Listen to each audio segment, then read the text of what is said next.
Здравствуйте, добро пожаловать в наш зоопарк. Здравствуйте! Как здесь красиво! Я первый раз у вас. Очень рады вас видеть. Как вас зовут? Меня зовут Анна. Я приехала из Санкт-Петербурга. Очень приятно, Анна. Меня зовут Иван. Спасибо, Иван. Здесь так много животных. Да, у нас более 100 видов животных. Какие животные нравятся посетителям больше всего? Гости очень любят жирафов и слонов. Вот как раз слева вольер с жирафами. Они такие красивые и высокие. Как их зовут? Наши жирафы Миша и Катя. Им нравятся посетители? Да, они очень любопытные и дружелюбные. Можно их кормить? Да, но только специальной едой, которую мы даем. Это здорово.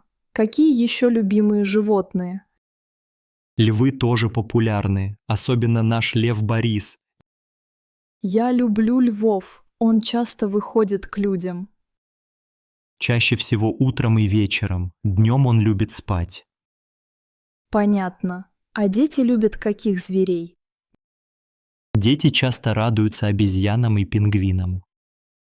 О, я тоже люблю пингвинов. У вас их много? У нас 5 пингвинов, они очень милые. Когда их можно увидеть поближе? В 15:00 мы их кормим, и они очень активные тогда. Спасибо. А какое самое старое животное здесь? Самая старая, слониха Маша, ей 48 лет. Вау, такая взрослая. Она добрая? Очень. Маша любит, когда ей приносят яблоки. Спасибо большое за рассказ. Было очень интересно. Пожалуйста, Анна, хорошей прогулки вам по зоопарку. Как красиво здесь. Я обожаю ярмарки с детства. Да, атмосфера очень веселая. Ты часто ходила на ярмарки?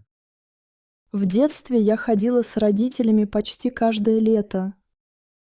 Особенно любила сахарную вату. А ты? Я тоже. Сахарная вата – да мой любимый сладкий вкус. Еще я катался на карусели с братом. О, карусели всегда казались мне очень быстрыми. Мне нравилось смотреть на яркие огни вокруг. Я помню, играл в игры, чтобы выиграть мягкие игрушки. Ты когда-нибудь выигрывал? Да, несколько раз. У меня до сих пор есть плюшевый мишка. О, это мило. Я всегда хотела выиграть игрушку, но не получалось. Может, сегодня попробуешь снова? Здесь много разных аттракционов, посмотри вокруг. Да, столько красочных палаток и запах свежего попкорна. Я помню, как зимой ходили на ярмарку в Санкт-Петербурге. На зимней ярмарке там всегда весело и людно. Да, и горячий чай из самовара. Очень вкусно. В детстве у нас в Ярославле были маленькие ярмарки. Я катался на лошадях, это было чудо. Я никогда не каталась на лошадях на ярмарке.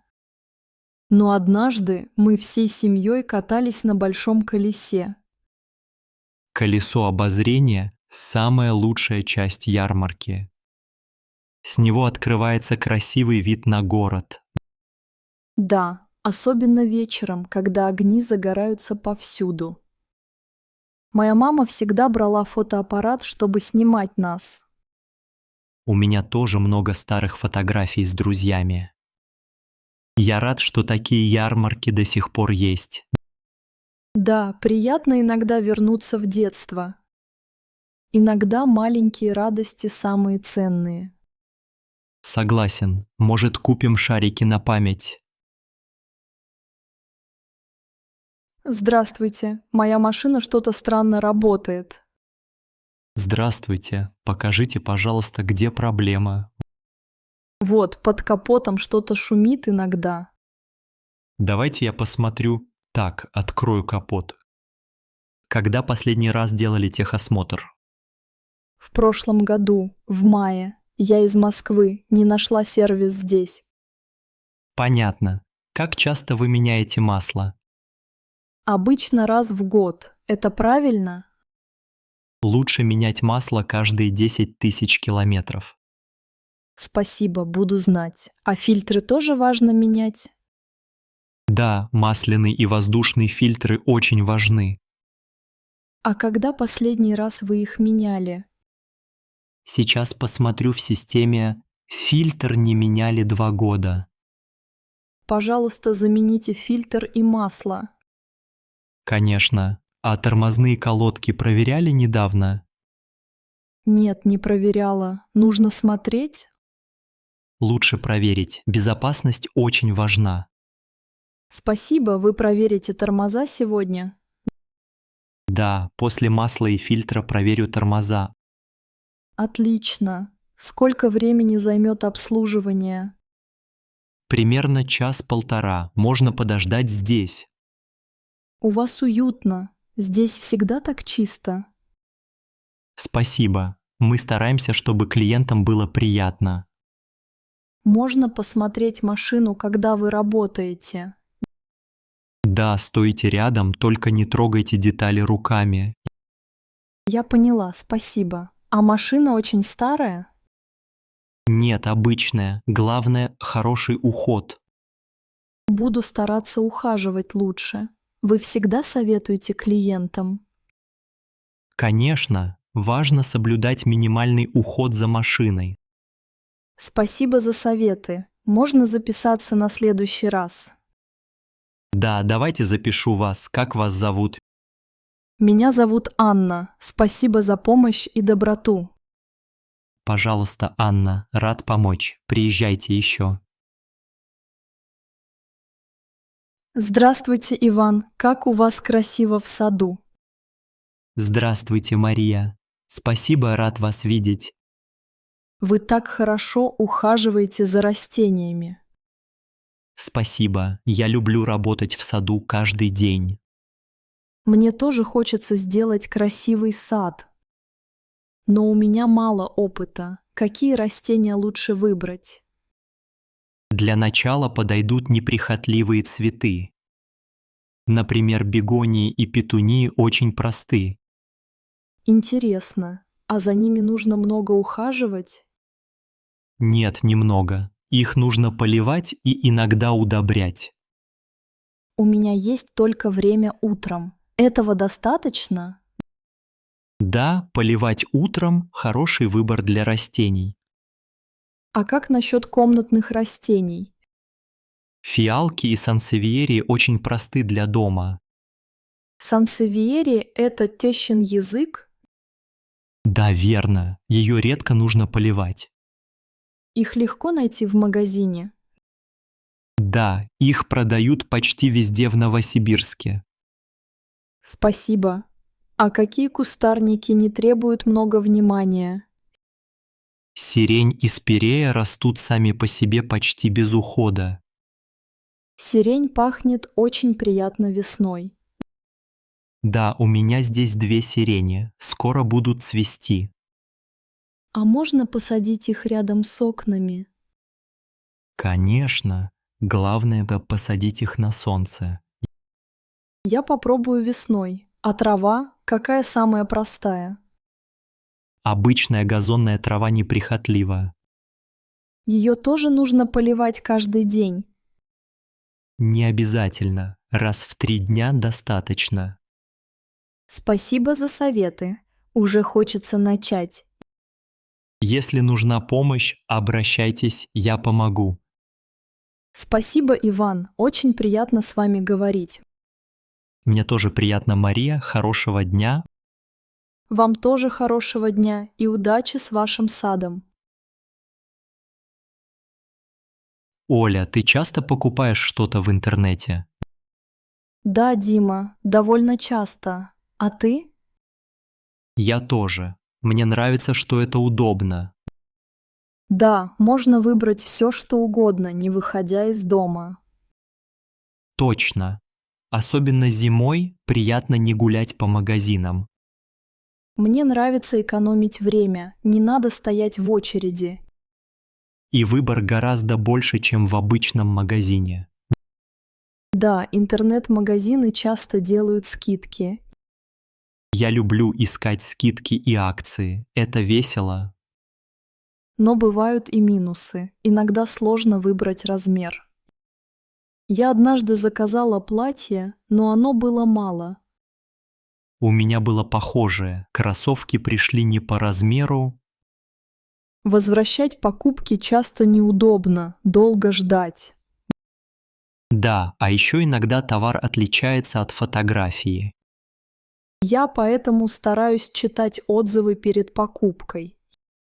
Я тоже. Отзывы помогают понять, хороший ли магазин. А как ты платишь? Картой или наличными при получении? Обычно картой онлайн. А ты? Я по-разному стараюсь выбирать безопасную оплату.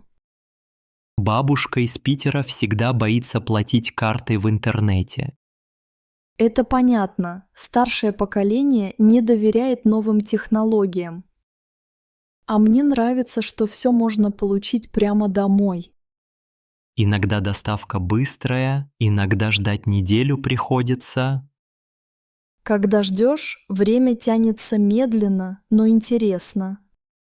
А ты когда-нибудь заказывала продукты онлайн? Один раз. Было удобно. Мне принесли все к дверям.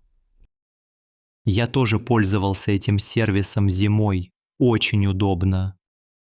Наши родители такого не имели. Удобное время сейчас. Согласен. Интересно, что будет через 10 лет. Наверное, все будет доставляться с помощью дрона. Это было бы здорово. Можно не выходить из дома совсем. Но иногда все-таки приятно сходить в магазин пешком. Да, пешие прогулки полезны, а покупки – повод выйти. Привет, Анна. Рад тебя видеть. Привет, Иван. Как твои дела сегодня? Все хорошо. Я хотел с тобой поговорить. О чем ты хочешь поговорить? Я недавно начал заниматься медитацией. Правда? Это интересно. Почему ты начал? У меня была тревога и легкая депрессия. Медитация мне очень помогла. Как она помогает тебе? Я чувствую спокойствие после занятий. Мои мысли становятся яснее и проще. Сколько времени ты медитируешь каждый день? По 10-15 минут утром, иногда и вечером. Это сложно. Медитировать? Сначала было непривычно, но потом легче. И как ты учился медитировать? Смотрел видео и читал статьи в интернете. Какая поза для медитации у тебя удобнее? Я сижу на коврике с прямой спиной. Ты используешь музыку или тишину? Чаще всего полная тишина мне так нравится. Ты чувствуешь изменения в настроении? Да, я стал меньше волноваться и больше улыбаться. У тебя есть любимая техника медитации? Я люблю дыхательные упражнения. Можешь объяснить, как делать это упражнение? Конечно, просто медленно вдыхай и выдыхай. Считай до 4 на вдохе и на выдохе. Понятно, спасибо. Я попробую сегодня вечером. Это здорово, надеюсь, тебе понравится. Ты думаешь, медитация всем может помочь? Я думаю, да. Главное – регулярность. Спасибо за советы, Иван. Ты меня вдохновил. Очень рад, Анна. Если что, обращайся за поддержкой. Здравствуйте, меня зовут Сергей, я ваш кинезиотерапевт. Здравствуйте, меня зовут Анна. Анна, расскажите, что вас беспокоит сегодня. У меня болит спина, особенно после долгого сидения. Вы много сидите на работе или дома? Да, я работаю в офисе за компьютером по 8 часов. Понимаю. Как часто вы делаете перерывы? Я редко встаю, иногда только на обед. Это довольно часто встречается. Спина устает быстро. Долгое сидение может вызывать боли и напряжение. Да, я заметила, что вечером боль усиливается. Ваша рабочая поза тоже очень важна. Иногда я сутулюсь и скрещиваю ноги. Лучше сидеть прямо, спина у опоры, ноги на полу. Спасибо, я попробую так сидеть. Также полезно вставать каждый час, делать разминку. Можно ли делать упражнения прямо на работе? Конечно, простые упражнения очень помогают. Можете показать несколько примеров? С удовольствием. Например, повороты корпуса. Еще можно делать наклоны вперед, назад и в стороны. А как долго надо их выполнять? Достаточно от 3 до 5 минут каждый час. Это несложно, попробую начать с этого. Еще советую растягивать шею и плечи. Я часто чувствую напряжение в плечах. Это тоже из-за долгого сидения и работы за столом. Спасибо, Сергей, очень полезная информация. Пожалуйста, Анна, всегда рад помочь. Приходите, если возникнут вопросы или новые боли. Обязательно, большое спасибо за консультацию. Желаю вам хорошего дня и здоровья. Спасибо, всего доброго. Доброе утро. Чем могу вам помочь сегодня? Доброе утро. Я ищу что-то вкусное к чаю. У нас сегодня свежие пирожки и булочки. Здорово. Какие пирожки самые популярные весной? Весной все любят пирожки с капустой и яйцом. Также часто покупают слойки с яблоками. А летом что берут чаще всего? Летом у нас вишневые пирожки разбирают очень быстро. Прохладный кефир тоже пользуется спросом летом. Интересно, я люблю все с вишней. А осенью какой хлеб лучше всего продается? Осенью обычно покупают ржаной хлеб и багеты. С тыквой выпечка осенью тоже популярна. Мне нравится хлеб с семечками. Он есть сейчас? Да, только что испекли. Хотите попробовать? Да, пожалуйста. А зимой? Какие сладости выбирают чаще зимой? Зимой любят пряники, медовые булочки, кексы.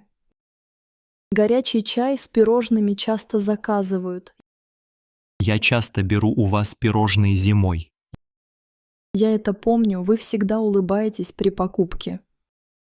Спасибо. А сегодня что бы вы мне порекомендовали? Сегодня теплые булочки с маком, специально к чаю. Хорошо, дайте мне 2 булочки с маком. И 1 пирожок с вишней, пожалуйста. Сейчас принесу. Вам упаковать все вместе? Да, пожалуйста, пусть будет вместе. Вот ваш заказ. Хлеб с семечками, булочки, пирожок. Может, хотите что-то к чаю еще? Нет, спасибо, этого достаточно. Очень приятно. Спасибо за покупку. Хорошего вам дня и приятного чая. Спасибо вам. До свидания. Оля, ты помнишь, как мы любили читать в детстве? Да, Сергей, у меня всегда была книга под рукой. Я тоже. Думаю, для детей это очень важно. Согласна. Книги учат нас мечтать и думать. Когда Миша был маленьким, мы читали ему сказки. Он очень любил истории про животных. особенно рассказы Корнея Чуковского. Да, Муха-цокотуха и Айболит, его любимые. Я помню, как он смеялся над смешными героями. А помнишь, как он пытался читать сам? Он очень гордился, когда смог прочитать книгу целиком. Чтение развивает воображение и помогает учиться. Это правда и обогащает словарный запас. Я часто вижу, что современные дети мало читают. Да, они больше смотрят телевизор или играют в телефоне. Нам важно показывать хороший пример. Думаешь, если мы читаем, дети тоже будут читать? Конечно, родители – главный пример для детей. Я стараюсь каждый вечер немного почитать. Иногда беру любимый роман или журнал. Я больше люблю исторические книги. Мне тоже нравятся настоящие бумажные книги. Запах новых страниц напоминает детство. Сергей, а у тебя есть любимая детская книга? Да, Денискины рассказы Виктора Драгунского. Замечательная книга, очень добрая и смешная. Хорошо, что у нас есть большая домашняя библиотека. Да, книги делают дом уютнее и теплее. Я рад, что у наших детей есть выбор книг. Я иногда читаю им вслух, им это нравится. А ты пробовала слушать аудиокниги? Пару раз слушала, но мне больше нравится читать. Согласен, пусть дети растут среди книг и историй. Здравствуйте, Марина, я вижу у вас новые панели. Здравствуйте, Виктор. Да, мы поставили солнечные панели. Очень интересно. Это недавно сделали? Да, установили на прошлой неделе. Они хорошо работают? Есть уже электропитание? Да, вчера мы уже использовали солнечное электричество. Здорово. Сколько панелей у вас на крыше? У нас 8 панелей, хватит для дома. Это дорого было поставить. Довольно дорого, но есть субсидии от города. В нашем районе дают субсидии. Я не знал. Да, нужно подать заявку в мэрию Москвы. Спасибо за информацию, это очень полезно. Пожалуйста, если хотите, могу дать контакты фирмы. Спасибо, буду очень признателен. Установка заняла всего 2 дня. А что было самым сложным в установке? Наверное, поднять панели на крышу. Но рабочие были очень аккуратны и вежливы. Это радует. Они все сделали чисто? Да, после работы все убрали, оставили порядок. Спасибо, Марина. Мне нравится подход. Вам стоит подумать о солнечных панелях тоже. Я тоже об этом думаю. Это хорошая идея. Еще мы теперь экономим на электричестве. Приятно слышать. Сколько можно сэкономить за месяц? Примерно 1000 рублей. Все зависит от погоды. Вот это да, это ощутимо. Да, особенно летом, когда много солнца. Я расскажу жене, может, тоже захотим такие панели. Обязательно. Если будут вопросы, спрашивайте. Спасибо, Марина. Вы очень помогли. Рада помочь, Виктор. Хорошего дня. И вам хорошего дня. Андрей, это мой первый раз в аэропорту. Я немного волнуюсь перед полетом. Нина, не переживай. Я помню свой первый рейс. Это было из Москвы в Санкт-Петербург. Ты боялся тогда? Да, немного, но все прошло отлично. Что тебе больше всего понравилось? Вид из окна. Облака были как мягкие подушки. А как было при взлете и посадке? Взлет громкий, но быстро привыкаешь. Посадка спокойная, если слушать инструкции. Я боюсь, что будет турбулентность. Турбулентность бывает, но это нормально. Самолеты очень надежны, современные технологии. А багаж не потеряют? Не волнуйся, мы сдадим багаж и получим его в Риге. А если я что-то забуду в чемодане? Можно взять все важное вручную кладь. Хорошая идея. Паспорт и документы у меня. Молодец. Проверь еще раз билеты на телефоне. Наш рейс не задерживают? Нет, все по расписанию. Смотри, наш самолет за окном. Он такой большой. Я думала, он будет меньше. Да, это Airbus. Внутри очень комфортно. Там будет еда? Я голодная. Конечно, принесут обед и напитки. И можно слушать музыку в наушниках? Да, главное, пристегни ремень во время взлета. Спасибо, Андрей. С тобой мне спокойнее. Всегда рад помочь, Нина. Скоро начнем новое путешествие вместе. Я уже немного радуюсь полету. Улыбайся, все будет хорошо. Спасибо, ты лучший друг. Смотри, Аня, я нашел эту старую фотографию. О, кто на ней? Ты выглядишь очень молодо. Это я и мои друзья из детства. Мы вместе выросли. Интересно, где вы жили тогда? В маленьком городе под Москвой. Было весело. Ты поддерживаешь с ними связь? Нет, к сожалению, мы давно не виделись. Жизнь разъединила нас. Кто-то уехал, кто-то работает. Жаль. Как их звали? Там есть Илья, Сергей и Маша. Мы были неразлучны. А кем они мечтали стать? Илья хотел быть врачом, Маша – учителем. Сергей любил футбол. Он играл каждый день. У тебя остались их номера телефонов? К сожалению, нет. Утеряли контакты после школы. Ты их когда-нибудь искал в интернете? Нет, как-то не думал об этом. Может, стоит попробовать? Конечно, сейчас все можно найти в соцсетях. Ты права. Вдруг кто-то из них тоже ищет меня. А есть у тебя еще фотографии из того времени? Да, дома у меня есть альбом. Такая ностальгия. Было бы интересно посмотреть, если захочешь показать. Обязательно покажу. Ты любишь смотреть старые фото? Да, это приятно. Я тоже так скучаю по прошлому. Детство – это особенное время, правда? Согласна. У каждого есть теплые воспоминания. Спасибо, что слушаешь меня. Мне стало легче. Пожалуйста, я всегда рядом, всегда могу поддержать.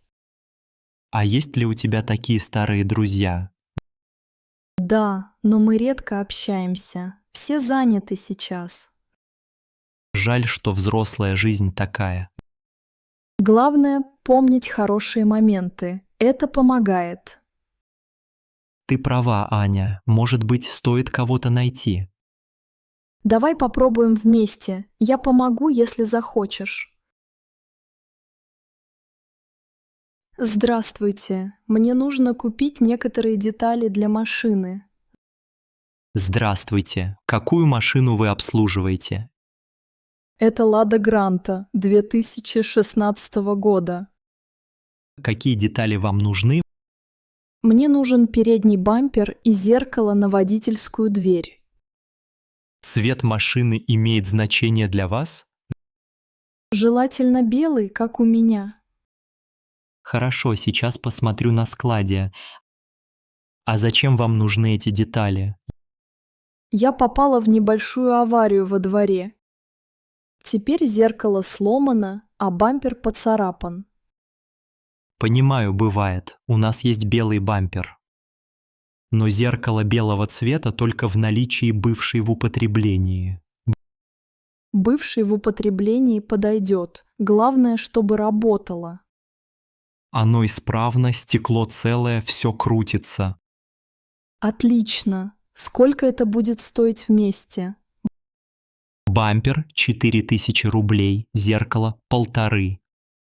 Все вместе 5500? Да, все верно. Хотите осмотреть детали? Да, можно посмотреть их поближе. Конечно, вот бампер и зеркало.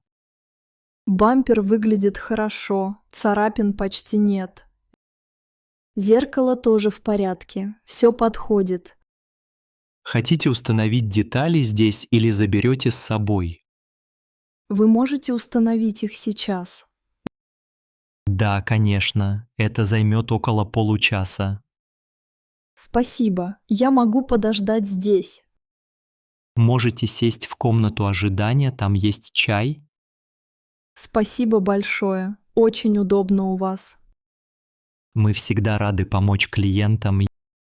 Я рада, что нашла вашу автокассу. Спасибо за доверие, все будет готово скоро. Спасибо еще раз. Хорошего дня. И вам хорошего дня, удачи на дорогах. Дима, что нам нужно взять в Канаду? Инна, давай начнем с теплой одежды. Я уже положила теплый свитер и шарф. Отлично, возьми еще зимнюю куртку. А ты взял перчатки и шапку? Нет, сейчас положу их в чемодан. Не забудь теплые носки, их там мало продают. Спасибо, хорошая идея. Еще нужны джинсы. У меня 4 пары джинсов, думаю, хватит. Я беру свои спортивные брюки. Носки и белье уже в чемодане. Отлично. Надо взять зубную щетку и пасту. Я уже положила наши щетки и пасту. Молодец. А лекарства ты взяла? Да, взяла таблетки и наши витамины. Фотоаппарат тоже нужен, вдруг увидим лося. Я беру телефон, но пусть фотоаппарат тоже будет. Давай возьмем карту Канады, мало ли что. Хорошо. А зарядки для телефонов? Сейчас положу их в боковой карман. Не забудь документы и билеты. Паспорта и билеты уже в сумке для ручной клади. Я люблю готовиться к путешествию заранее. Это очень удобно и не так волнительно. В Канаде очень красивая природа. Да, я мечтаю увидеть горы и леса. Давай возьмем термос для чая на прогулке. И маленькие закуски тоже пригодятся. Ты думаешь, стоит брать книгу? Конечно, в дороге будет время почитать. Тогда я возьму свой любимый роман. Отлично, кажется, мы ничего не забыли.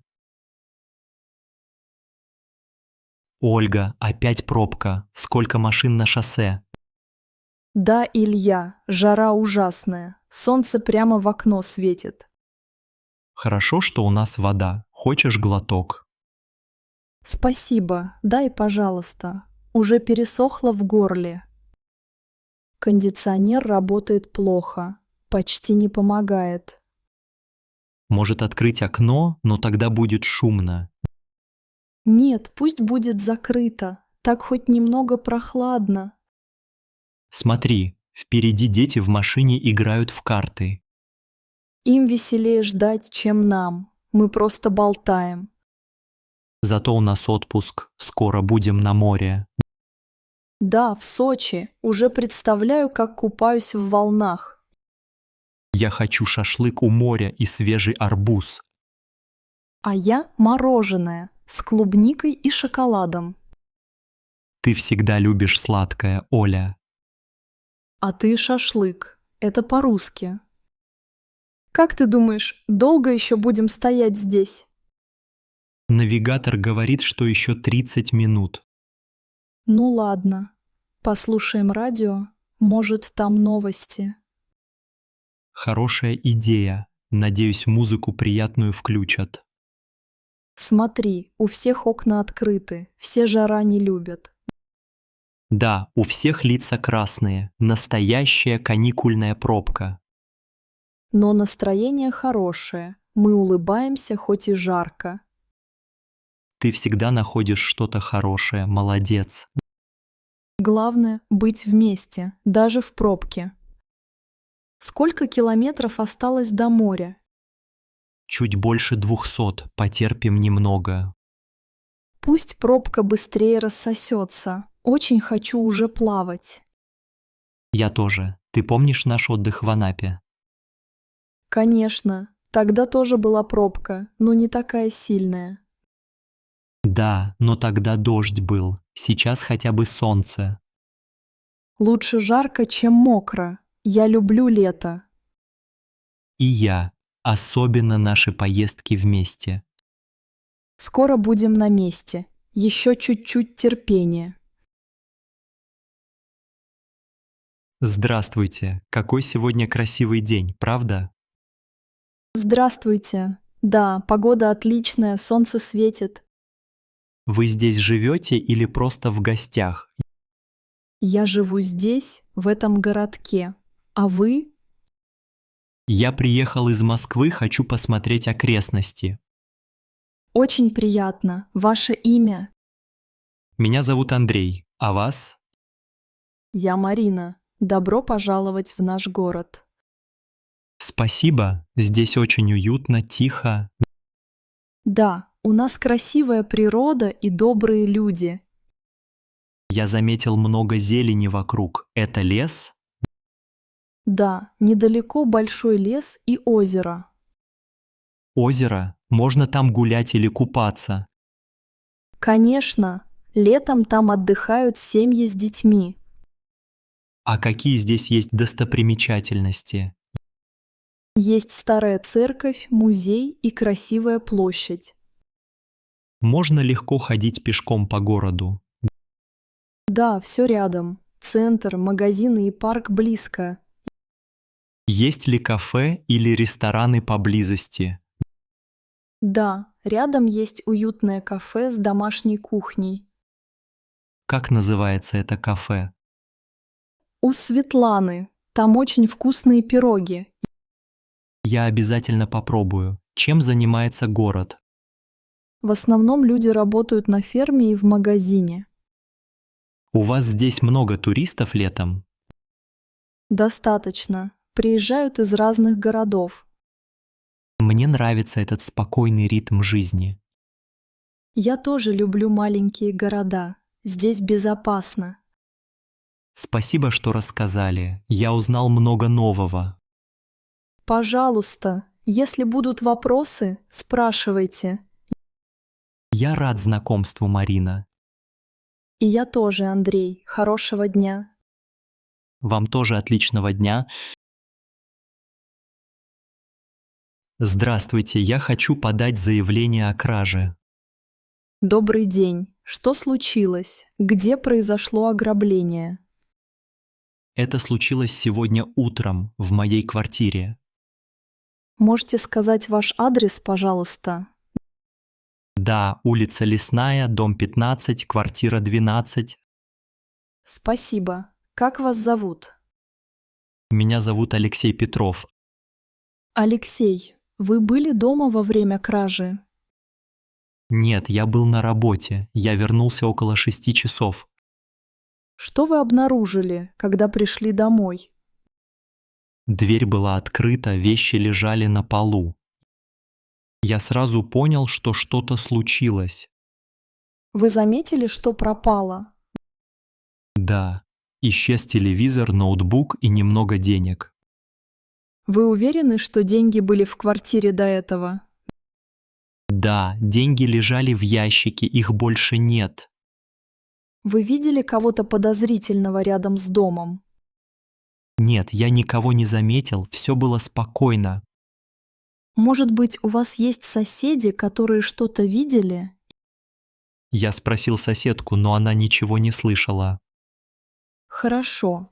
Ваши двери и окна были закрыты. Окна были закрыты, но замок на двери был сломан. Вы раньше заметили проблемы с замком? Нет, раньше все было в порядке с дверью. Хорошо, сейчас я зафиксирую ваши слова в протоколе. Пожалуйста, подпишите здесь, если все правильно. Конечно, сейчас подпишу. Могу я получить копию?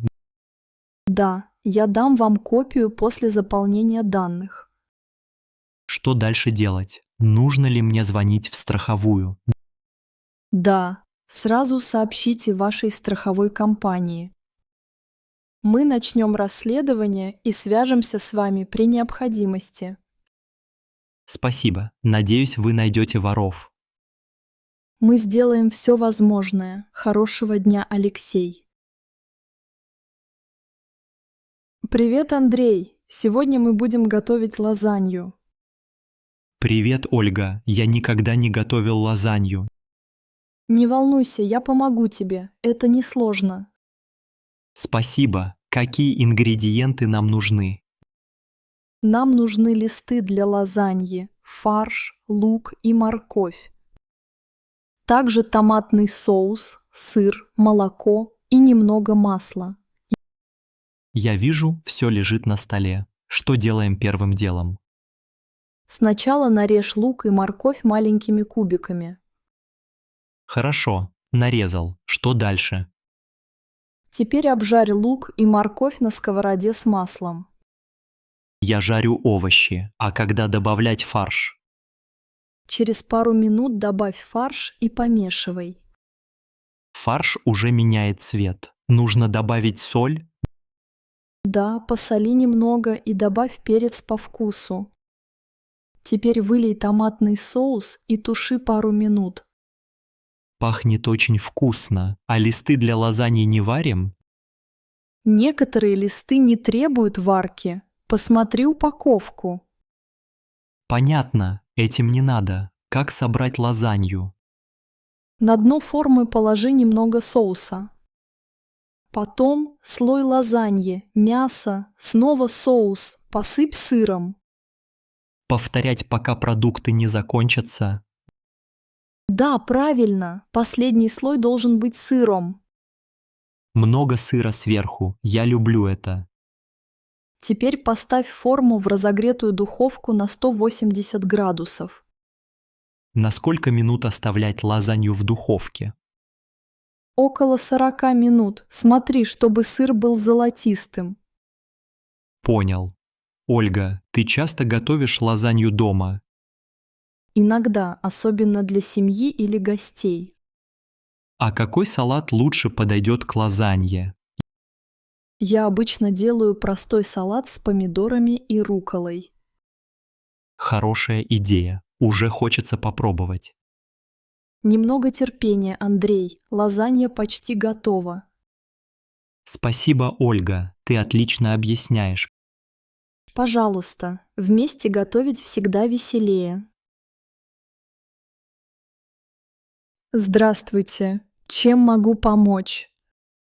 Здравствуйте. Мне, пожалуйста, пачку сигарет. Какую марку сигарет вы предпочитаете? Пожалуйста, Marlboro красные. Один момент, сейчас найду. Вот ваши сигареты. Нужен еще что-то? Да, пожалуйста, журнал. У вас есть журналы? Конечно, у нас много журналов. Какие вам нравятся? Я хочу журнал про спорт и журнал про путешествия. У нас есть Спорт-экспресс и National Geographic. Давайте оба, пожалуйста. Вот они. Может быть, еще что-нибудь? Нет, этого достаточно. Спасибо. Будете оплачивать картой или наличными? Я заплачу наличными. Тогда с вас 900 рублей. Вот, пожалуйста. Спасибо. Вот ваш чек и сдача. Спасибо большое. Очень уютный магазин. Спасибо. Нам приятно слышать такие слова. Вы давно работаете здесь? Да, уже 5 лет. Мне нравится эта работа. Наверное, вы встречаете много людей каждый день. Да, люди очень разные, многие постоянные клиенты. Здорово, я тоже часто прихожу сюда. Очень приятно. Значит, увидимся еще. Обязательно, у вас всегда хорошее настроение. Спасибо. Желаю вам хорошего дня. Спасибо и вам прекрасного дня. Не забудьте журнал и сигареты. О, чуть не забыл, спасибо. Пожалуйста, всегда рады помочь. До свидания. До свидания, приходите еще. Здравствуйте. Мне нужна помощь с телефоном. Добрый день. Что случилось с вашим телефоном? Я уронила его, и экран треснул. Покажите, пожалуйста, телефон. Вот, посмотрите, экран совсем разбит. Да, вижу. Это сильные повреждения. Вы хотите заменить экран? Да, мне нужно поменять экран как можно скорее. Какой у вас телефон? Какая модель? Это Samsung Galaxy A50. У нас есть экран для такой модели. Сколько будет стоить ремонт? Замена экрана стоит 3000 рублей. Это только за экран или с работой? Это цена вместе с работой. Сколько времени займет ремонт? Примерно 1 час, если все пройдет хорошо. Могу я подождать здесь? Конечно, вы можете сесть на диван. Спасибо, мне нужно оставить документы. Нет, только ваш номер телефона и имя. Меня зовут Анна, номер 8 916 0 00 11 22. Спасибо, Анна, я начну работать сейчас же. Вы много лет занимаетесь ремонтом. Да, я работаю мастером уже 5 лет. Наверное, вы видели много сломанных экранов. Очень много. Это самая частая поломка. Вы всегда так быстро ремонтируете телефоны. Стараюсь делать все быстро и качественно. А если вдруг что-то не получится? Мы всегда информируем клиента и ищем решение. Спасибо вам за помощь и доброту. Обращайтесь, Анна, я скоро все сделаю. Привет, Антон. Как твои дела? Ты хорошо выглядишь. Привет, Оля. Спасибо, все хорошо. Я только что вернулся из отпуска. Правда? Куда ты ездил? Я был в Санкт-Петербурге. Это очень красивый город. Здорово. Ты там первый раз? Нет, второй раз. Но всегда интересно там гулять. Погода хорошая была. Да, было солнечно и тепло, как сегодня. А что ты там делал? Я ходил в Эрмитаж, смотрел картины. Потом гулял по Невскому проспекту и набережной. Ты пробовал местную еду? Да, очень понравилась шаверма и пирожки. Я люблю пирожки с картошкой. А ты? Мне больше нравится с мясом. Очень вкусно. Где ты жил? В гостинице? Нет, я снимал квартиру недалеко от центра. Это удобно. Были сложности?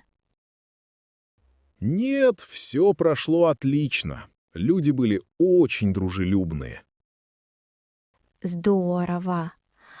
Ты сделал много фотографий? Да, у меня много снимков города и мостов. Покажешь мне потом? Конечно, я с удовольствием покажу. Ты ездил один или с друзьями? С другом, его зовут Сергей, мы вместе все планировали. Как долго вы были там? Мы провели в Петербурге 5 дней. Что тебе понравилось больше всего? Наверное, прогулка по каналам на лодке. Там очень красивый вид и тихо. Я всегда мечтала побывать в этом городе. Ты обязательно поедешь. Там много интересного. Спасибо, Антон. Ты меня вдохновил. Пожалуйста, Оля. Может, в следующий раз поедем вместе? Отличная идея. Ты расскажешь еще больше историй? Конечно, с радостью расскажу тебе все. Анна, расскажи, как поживает твоя семья? Спасибо, Дмитрий. Все хорошо. У меня есть муж и сын. Как зовут твоего мужа? Его зовут Сергей. Он работает врачом в клинике. О, врач — это важно. А сколько лет вашему сыну? Нашему сыну 8 лет. Его зовут Миша. Он ходит в школу? Да, он учится во 2 классе. Ему нравится учиться. Какие предметы ему нравятся больше всего? Он любит математику и рисование. Здорово. А есть ли у тебя братья или сестры? Да, у меня есть младшая сестра. Ее зовут Оля. Где живет твоя сестра? Оля живет в Санкт-Петербурге. Вы часто видитесь? К сожалению, редко. Она очень занята на работе. А родители твои где живут? Мои родители живут в Москве. Мы часто им звоним. Они любят общаться с Мишей по видеосвязи. Это замечательно. Ты часто навещаешь родителей? Да, мы ездим в гости раз в месяц. Любишь ли ты семейные праздники? Очень. Мы всей семьей отмечаем Новый год вместе. А кто готовит у вас на праздник? Мама готовит салаты, а я печу пироги. Наверное, у вас весело дома на праздник. Да, всегда весело. Мы поем песни и рассказываем анекдоты. Какой у вас любимый семейный рецепт? Мы любим борщ по бабушкиному рецепту. Звучит вкусно. Ты умеешь его готовить? Да, я часто готовлю борщ для Сергея и Миши. Анна, у тебя очень дружная семья. Спасибо, Дмитрий. Семья для меня очень важна. Я это понимаю. Желаю вам счастья и здоровья. Спасибо большое. А у тебя какая семья? Здравствуйте. Присаживайтесь, пожалуйста. Здравствуйте. Спасибо. Мне не очень хорошо. Что с вами случилось? Какие у вас симптомы? Я чувствую слабость и головную боль. Когда начались эти симптомы? Вчера вечером я не могла уснуть из-за боли. Температура была? Да, небольшая. 37,8 градуса Цельсия вчера ночью. Хорошо. У вас есть кашель или насморк? Немного болит горло и иногда кашляю. Бывает ли озноб или потливость? Да, ночью была сильная потливость. Живот или грудная клетка болит? Нет, только голова и немного горла. Как ваш аппетит? Есть тошнота? Я почти не ем, аппетита нет. Иногда подташнивает. Вы принимаете какие-то лекарства? Нет, только пила чай с лимоном и медом. Может быть, аллергия на что-то? Раньше не было. Аллергии не замечала. Вы были в контакте с больными гриппом? Да, на работе несколько человек болели. А где вы работаете? Я работаю учителем в школе в центре Москвы. Понятно. Часто болеете простудой? Нет, обычно болею редко, может, раз в год. Дома кто-то болеет сейчас?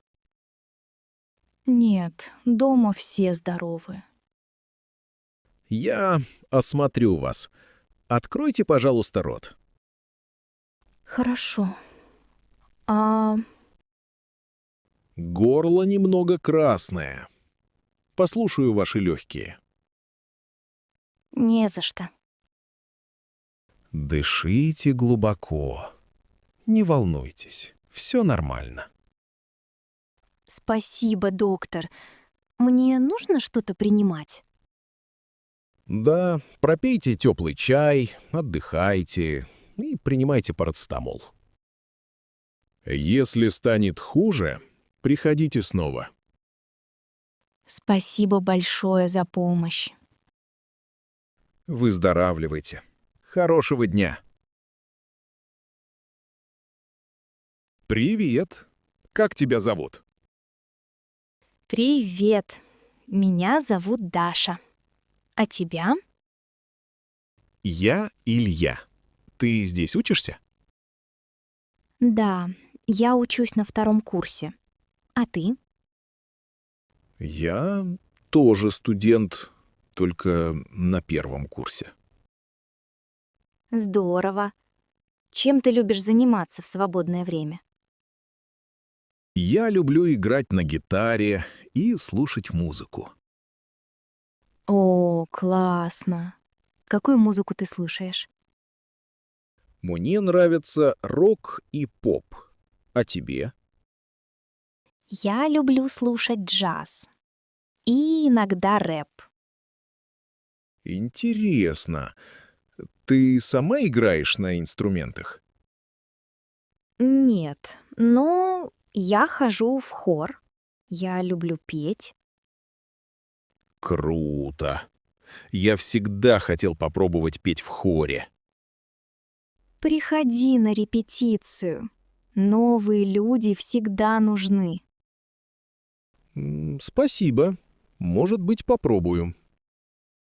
А еще я люблю читать книги, особенно романы. Я редко читаю, но иногда беру книги из библиотеки. Какую последнюю книгу ты прочитал? Это была книга о путешествиях. Очень интересно. Путешествовать я тоже люблю. Куда бы ты хотел поехать? Я мечтаю посетить Санкт-Петербург. А ты? Я хочу поехать в Казань и посмотреть достопримечательности. Отличный выбор. Слышал, там очень красиво. Да, мне рассказывали друзья из Казани. Кстати, ты занимаешься спортом? Да, я хожу в бассейн 2 раза в неделю. Я люблю футбол и иногда бегаю по утрам. Молодец. Я плохо бегаю, но плавать люблю. Может, ты научишь меня плавать лучше? Конечно. Давай как-нибудь вместе пойдем в бассейн. Супер, договорились. Будет весело. Да, мне нравится знакомиться с новыми друзьями. Здравствуйте. Чем могу помочь? Здравствуйте. Я хочу записаться к стоматологу. Конечно. Как вас зовут? Меня зовут Игорь Иванов. Очень приятно, Игорь. У вас есть карта пациента? Нет, я здесь первый раз. Понятно. Вас беспокоит зубная боль? Да, болит задний зуб справа. Я понимаю. Вы хотели бы к терапевту или хирургу? Наверное, сначала к терапевту. У нас есть запись на завтра в 15 часов. Подходит? Да, это удобно для меня. Пожалуйста, возьмите с собой паспорт. Хорошо, обязательно принесу. Вы проживаете в нашем районе? Да, я живу на улице Ленина, недалеко отсюда. Отлично. Это очень удобно. Скажите, сколько стоит осмотр? Первичный прием стоит 1000 рублей. Спасибо. Можно ли оплатить картой? Да, конечно. У нас есть терминал для карт. Это хорошо.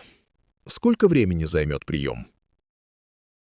Как правило, осмотр длится около 20 минут. Спасибо за информацию. Пожалуйста. Если есть аллергия, сообщите врачу. Хорошо. У меня нет аллергии. Отлично. Вам нужно прийти за 10 минут до приема. Я понял, спасибо. Можно ли принести результаты рентгена? Да, принесите, если у вас есть снимки зубов. У меня есть снимок, сделанный недавно. Прекрасно. Это поможет доктору.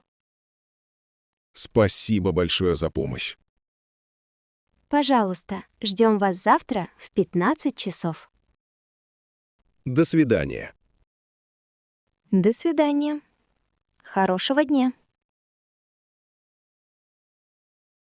Надя, сколько лет, сколько зим. Как же я рад тебя видеть. Петя, я тоже очень рада. Ты совсем не изменился. Спасибо. А ты стала еще красивее. Как твои дела? Все хорошо. Я теперь работаю учителем в Петербурге. Здорово. Я давно не был в Петербурге. Там красиво? Очень. Летом особенно. Много туристов и много солнца. А я все в Москве. Работаю инженером на заводе. Интересно. Ты всегда мечтал об этой профессии? Да, с детства. Люблю технику и машины.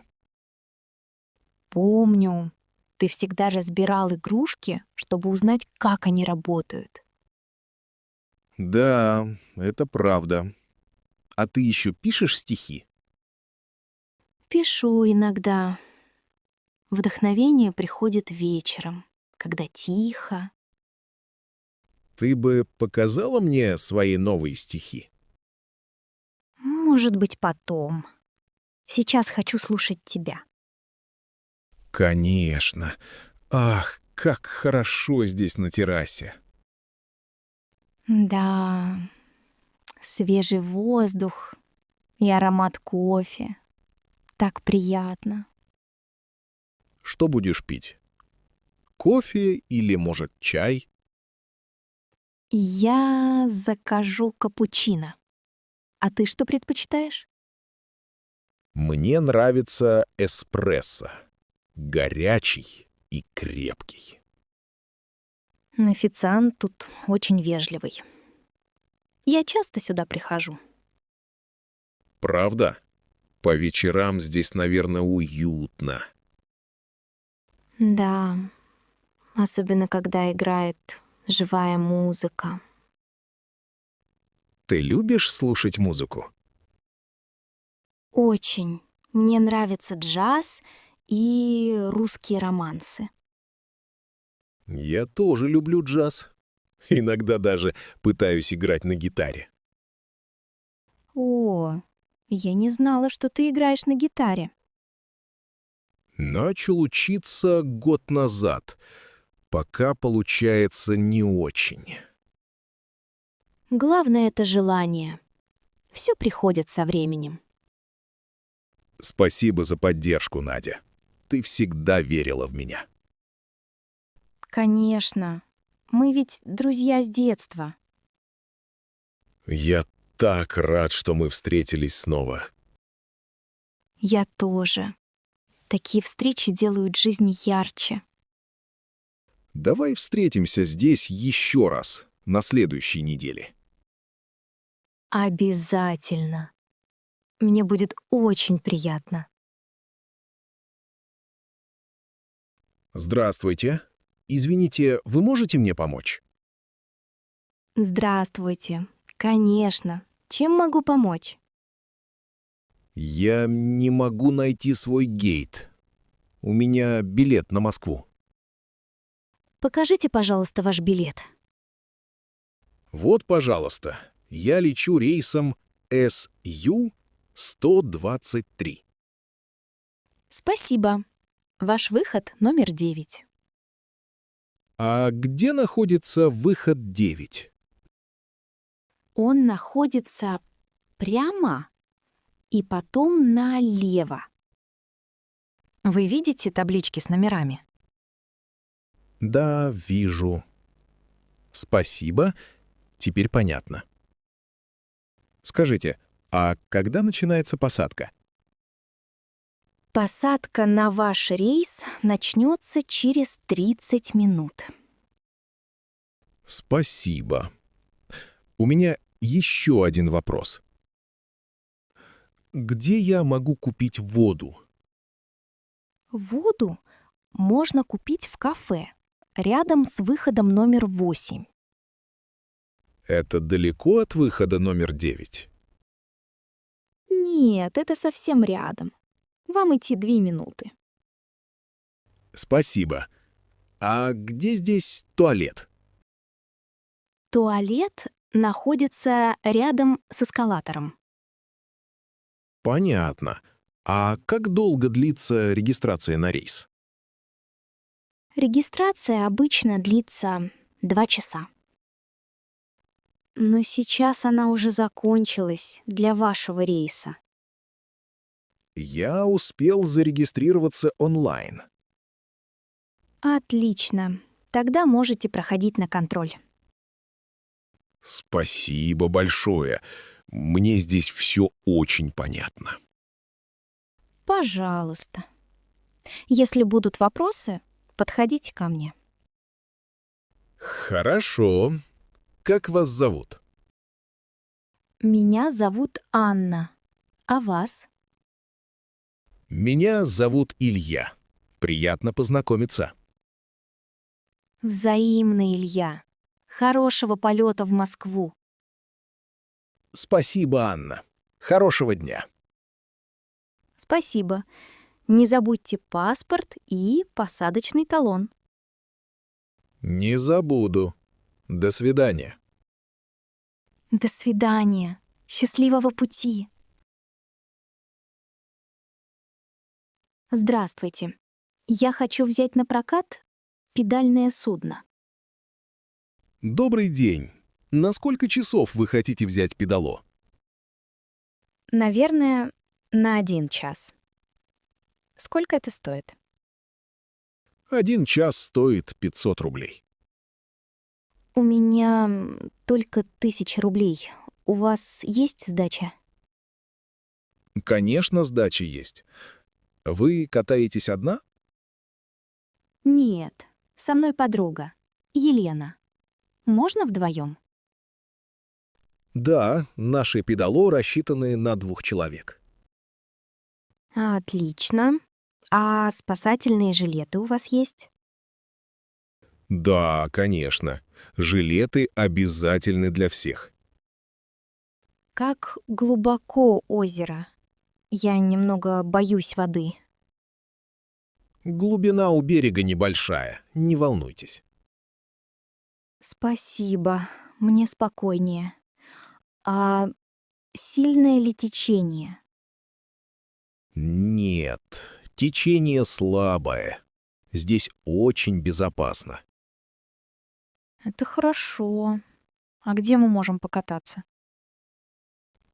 Катайтесь вдоль берега. Не заплывайте за буйки. Поняла. А можно фотографироваться на воде? Конечно. Только будьте аккуратны с телефоном. Спасибо за совет. А где вход на пристань? Вон там, слева от нашего проката. Поняла. Нужно ли что-то оставить в залог? Пожалуйста, дайте паспорт или водительские права. Сейчас. Вот мой паспорт. Спасибо. Ваше педало готово. Жилеты возьмите здесь. Большое спасибо. Елена уже ждет меня на пристани. Хорошего отдыха. Через час возвращайте педало сюда. Обязательно. Еще раз спасибо за помощь. Пожалуйста, всегда рады помочь гостям нашего озера. Какая сегодня хорошая погода. Настроение отличное. Да, солнце светит, и весь день теплый и приятный. Я люблю такие прогулки. Озеро очень красивое. Это наше любимое место в Подмосковье.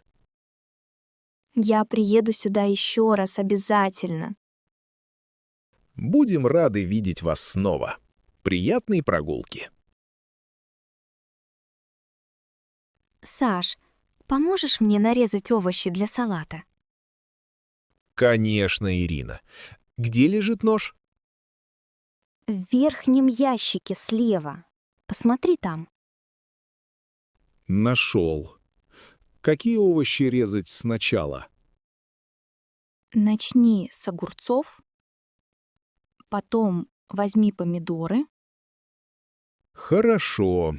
Огурцы чистить или так оставить? Оставь с кожурой, они свежие. А помидоры лучше порезать кубиками или дольками? Дольками, мне так больше нравится. Ладно. Ты уже помыла зелень? Да, петрушка и укроп на столе. Супер. Еще нужна зеленая луковица. Добавь немного, он придает вкус. Ты будешь жарить курицу? Или я могу помочь? Я начну готовить, а ты можешь смешать салат. Отлично. Добавлять соль и перец? Да, и полей немного подсолнечным маслом. Готово. Салат выглядит аппетитно. Спасибо. как запах курицы. Очень вкусно пахнет. Ты что-то добавила? Да, немного чеснока и специи из Самары. Хорошая идея. Люблю, когда есть аромат. Поставь, пожалуйста, хлеб на стол. Конечно. Брать белый хлеб или черный? Лучше нарежь оба, чтобы был выбор. Готово. Хочешь, налью кваса? Да, было бы здорово. Спасибо. Пожалуйста, Ирина. Все готово к ужину. Давай позовем детей к столу. Да, пусть попробуют наш ужин. Сегодня у нас получился настоящий семейный вечер. Я рад готовить вместе с тобой, Ирочка. Привет, Иван. Спасибо, что зашел ко мне. Привет, Оля. Как тебе новое жилье? Честно, я не очень довольна квартирой. Почему? На фото она выглядела красиво. Да, интерьер красивый, но есть проблемы. Какие именно проблемы? Здесь очень шумно. Соседи часто громко слушают музыку. Я не могу спокойно отдыхать после работы. Это неприятно. Ты говорила с соседями? Да, просила их быть тише, но они не слушают. Может быть, стоит написать в управляющую компанию? Я написала, но пока ничего не изменилось. А как сам район? Все рядом? Да, магазин и аптека недалеко. Это плюс. Транспорт тоже удобный. Остановка рядом с домом. Это хорошо, но шум — серьезный минус. Еще в квартире мало солнца. Здесь темновато. Ты думала купить настольную лампу? Да, я купила лампу, но все равно немного грустно. Понимаю. Ты здесь давно живешь? Только 3-й месяц, но я уже скучаю по старой квартире. Что тебе больше всего нравилось в старой квартире? Там были хорошие соседи, было светло и тихо. Может, попробуешь найти другое жилье? Пока трудно. Съем дорогой, а здесь хороший хозяин. Ты пробовала делать квартиру уютнее? Да, повесила картины и купила новые шторы. Ну, теперь здесь красивее, но атмосфера все равно не та. Может, со временем ты привыкнешь? Может быть, но мне не хватает покоя. Если хочешь, помогу поискать другие варианты. Спасибо, Иван. Ты всегда поддерживаешь меня. Ты мой друг, Оля. Все наладится, я уверен. Спасибо. Мне стало немного легче после разговора. Привет, Оля! Как приятно встретиться в парке. Привет, Саша. Да, здесь так красиво сегодня. Помнишь, как в детстве мы катались на качелях? Конечно. Я всегда боялась упасть, а ты смеялся. А ты помнишь зиму, когда мы лепили снеговика? Да, И потом мы вместе пили горячий чай дома. Моя бабушка тогда испекла пироги с вишней. Очень вкусно было. До сих пор помню этот запах. А наши летние походы к реке тебе нравились? Очень. Мы ловили рыбу и делали шашлыки на костре. Ты всегда рассказывал смешные истории у костра. Спасибо. Знаешь, костер — важная часть нашей культуры. В Сибири, например, часто собираются у костра. Здорово! А я всегда мечтала научиться играть на гитаре. Ты ведь на пианино играешь, помнишь? Да, немного. Часто играла на праздниках в школе. А еще я вспоминаю наши поездки в деревню к дедушке. В деревне все было другое. Воздух свежий, много птиц.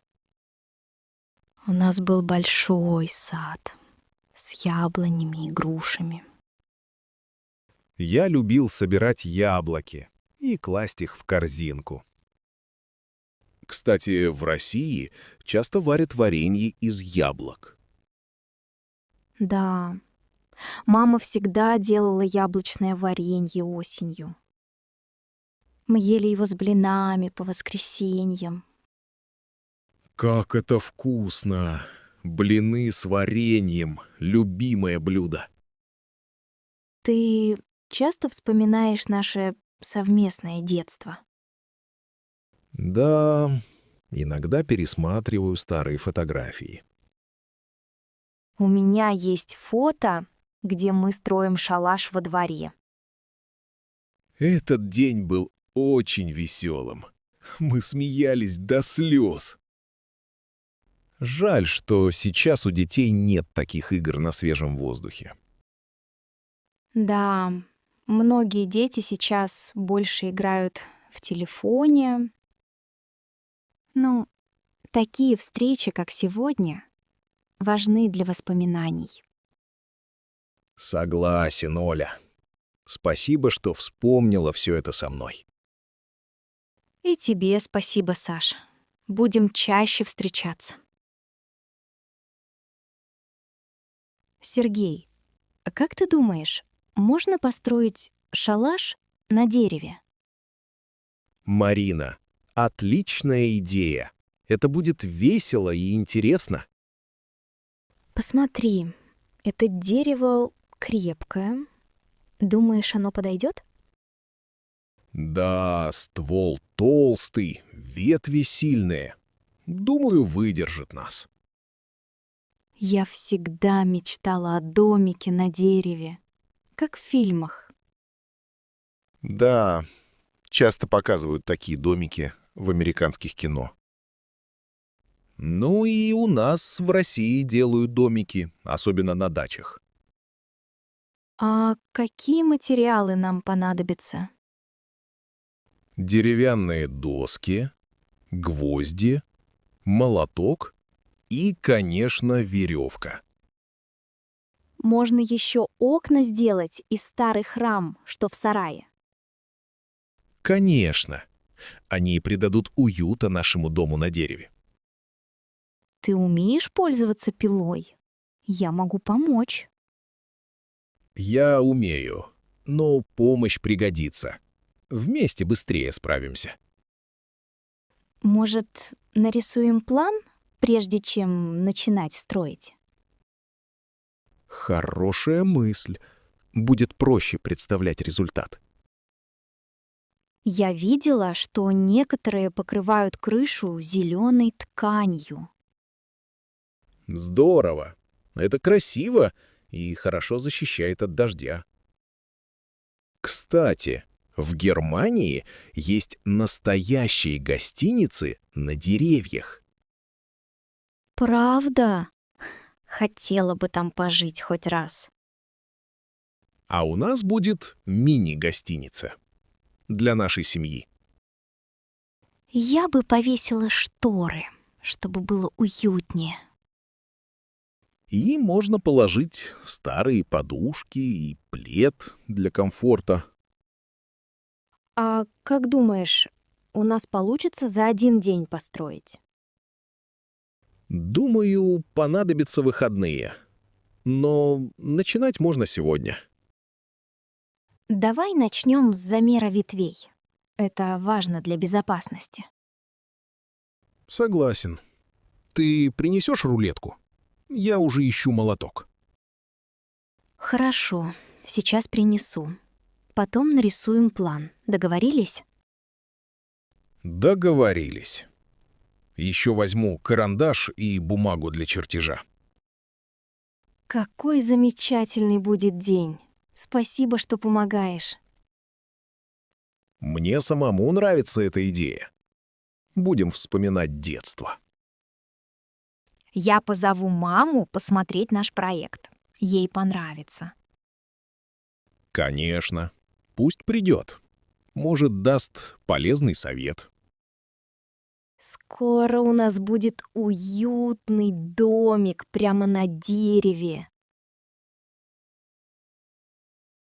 Извините, вы говорите по-английски? Да, немного. Чем могу помочь? Спасибо. Я туристка. Это остановка автобуса 12? Да, это правильная остановка для автобуса номер 12. Отлично. А в какую сторону он идет? В центр города? Вам нужно стоять здесь. Он приходит с той стороны. Спасибо. А как часто ходит этот автобус? Днем автобусы ходят каждые 10-15 минут. Прекрасно. А сколько времени ехать до центра? Обычно около 25 минут, если нет пробок. Понятно. Где я могу купить билет на автобус? Можно купить у водителя или в киоске рядом. Если покупать у водителя, нужно наличные? Да, обычно оплачивают наличными. Лучше мелочь. Спасибо. А есть какие-то проездные для туристов? Да, есть проездные на день или на неделю. Это удобно. Могу я купить проездной у водителя? Нет, проездной можно купить только в киоске. Поняла. А сколько стоит билет до центра? Один билет стоит 60 рублей. Спасибо большое. На остановке объявляют название? Да, остановки объявляют по-русски и иногда по-английски. Если я пропущу нужную, можно попросить остановиться? Да, просто скажите водителю заранее. А как правильно попросить остановить по-русски? Можно сказать, остановите, пожалуйста, на следующий. Спасибо. В автобусе можно ехать с большим рюкзаком? Да, конечно. Просто не ставьте рюкзак на проход. Понятно. Как долго люди обычно ждут автобус здесь? Как правило, это занимает не больше 15 минут. В Москве есть ночные автобусы? Да, есть специальные ночные маршруты. Это удобно. Спасибо, вы так помогли. Ваше имя? Я Иван. Приятно познакомиться. Я Эмили. Спасибо, Иван, очень приятно. Пожалуйста, Эмили. Хорошего путешествия в Москве. Привет, Оля. Как дела? ты что-то выглядишь грустной. Привет, Сергей. Все нормально. Просто думаю о прошлом. О чем именно? Можешь поделиться? Я давно не занималась фигурным катанием. Правда? Ты ведь так любила кататься. Да, это было важно для меня. Я каталась с детства. А почему ты прекратила тренировки? У меня была травма на льду. Упала на тренировке, повредила ногу. Очень жаль. Это было сильно больно. Да, было очень больно. Нужно было долго лечиться.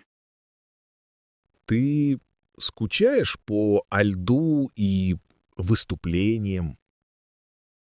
Да, особенно зимой, когда идет снег. А ты ходила на соревнования раньше? Конечно. Я даже участвовала в турнирах. Здорово. В каких городах ты выступала? В Москве, в Санкт-Петербурге и даже в Казани. Это впечатляет. Есть медали или грамоты? Да, есть несколько медалей дома в коробке. Ты хранишь коньки или уже кому-то отдала? Коньки лежат в шкафу. Не могу их выбросить. Понимаю. Вдруг захочешь снова покататься?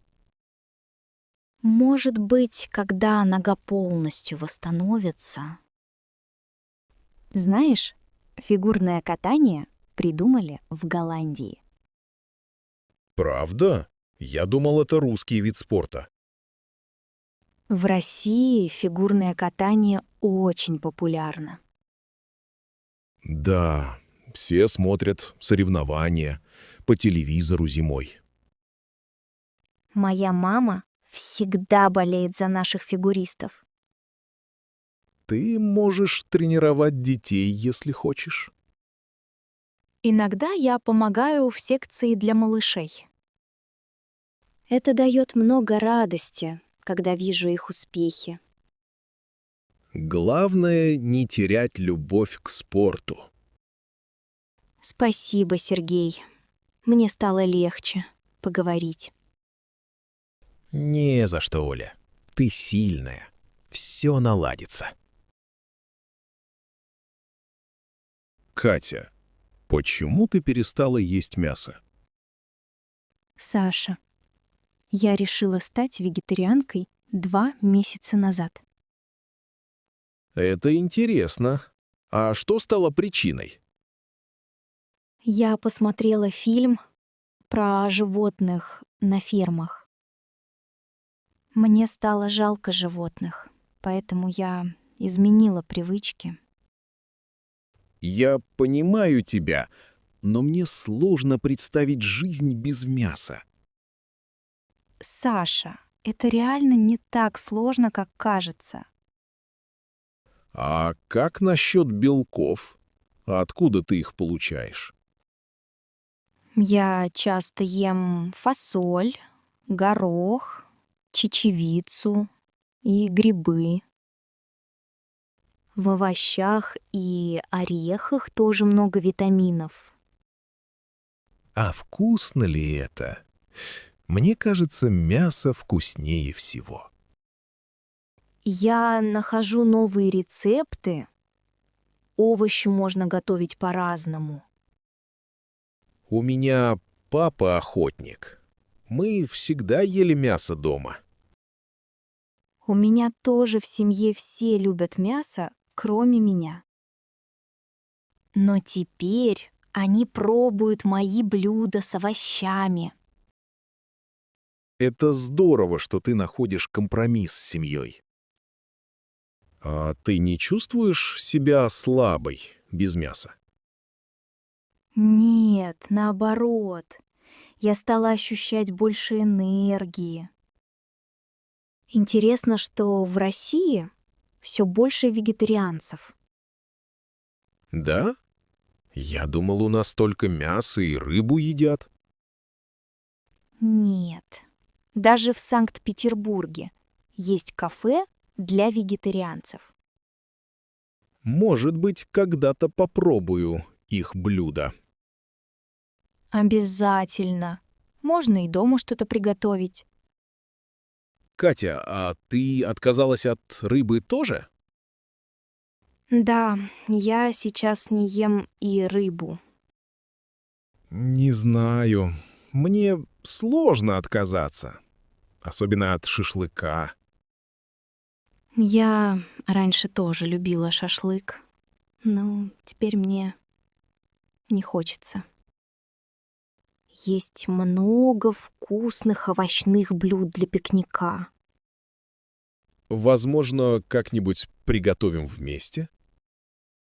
С удовольствием. Я могу показать тебе рецепт хумуса. Давай, будет интересно. А мне можно принести сыр? Конечно, можно. Важно, чтобы обед был в радость. Главное — уважать выбор друг друга и делиться новыми идеями. Здравствуйте. Я хотел бы узнать о вашем музее. Здравствуйте. Конечно, я рада помочь. Это музей искусств. Очень интересно. А какие выставки сейчас открыты? Сейчас у нас выставка современных художников. Можно ли сделать фотографии на выставке? Да, но без вспышки, пожалуйста. Спасибо за информацию. Сколько стоит билет? Обычный билет 400 рублей для взрослых. Для студентов и пенсионеров 250 рублей. А детям тоже нужен билет? Дети до 7 лет проходят бесплатно. Отлично. Я хочу купить один взрослый билет. Хорошо. Пожалуйста, ваш билет. Спасибо. Сколько времени занимает посещение музея? Обычно около 2 часов. Есть аудиогиды. Интересно. Аудиогиды на русском или на других языках? А у нас есть аудиогиды на русском и английском языках. Тогда я возьму аудиогид на русском, пожалуйста. Конечно, сейчас принесу аудиогид. Знаете, наш музей был открыт в 1957 году. О, я этого не знал. Это очень интересно. Многие экспонаты — работы московских мастеров. Я люблю искусство. Я из Санкт-Петербурга. Очень приятно. Ваша фамилия связана с искусством? Может быть. В моей семье тоже были художники. Это замечательно. Может быть, вам понравится зал номер 2? Что интересно в зале номер 2? Там выставлены лучшие картины Васнецова. Спасибо. Я обязательно посмотрю этот залив. Если будут вопросы, подходите ко мне. Спасибо. Удачного дня вам и хорошей работы. Спасибо. Хорошего посещения музея. До свидания. До свидания. Андрей, ты знаешь, у меня был странный опыт в Индии. Правда? А у меня наоборот, только хорошие воспоминания. Мне было трудно привыкнуть к жаре и шуму городов. В Дели на улице было очень много людей и транспорта. Да, Дели — шумный город, но я любил уличную еду. Я тоже попробовала самсу, но потом заболел живот. Ох, бывает. Я всегда пил только бутылированную воду. Я не знала, что вода из-под крана опасна для туристов. В Индии советуют покупать воду даже для чистки зубов. Еще меня удивили коровы на дорогах. Так необычно. Я боялась переходить улицу. Машины, люди, животные. Это часть индийской культуры. Коровы считаются священными. А я там ездил на рикше, по узким улочкам. Я боялась рикши. Кажется, что они вот-вот перевернутся. Понимаю. Я сначала тоже волновался, а потом привык. Но, если честно, мне понравились индийские рынки. Очень ярко, много специй, фруктов, сувениров. У меня дома есть статуэтка слона с индийского базара. Ты купила что-нибудь на память? Да, красивый шарф. Очень яркий. Ручная работа. Кстати, в Индии любят яркие цвета. Это традиция. Я заметила. Женщины в саре выглядят очень красиво. А еще я был в Агре и видел знаменитый Тадж-Махал. Я тоже хотела туда поехать, но не хватило времени. Очень жаль. Тадж-Махал строили более 20 лет. Ого! Я не знала. Это интересный факт. Андрей, почему тебе так понравилось в Индии? Я люблю новые впечатления и необычные места. Думаешь, мне стоит попробовать съездить еще раз? Конечно. В следующий раз будет лучше, обещаю. Если ты поедешь со мной, я согласна.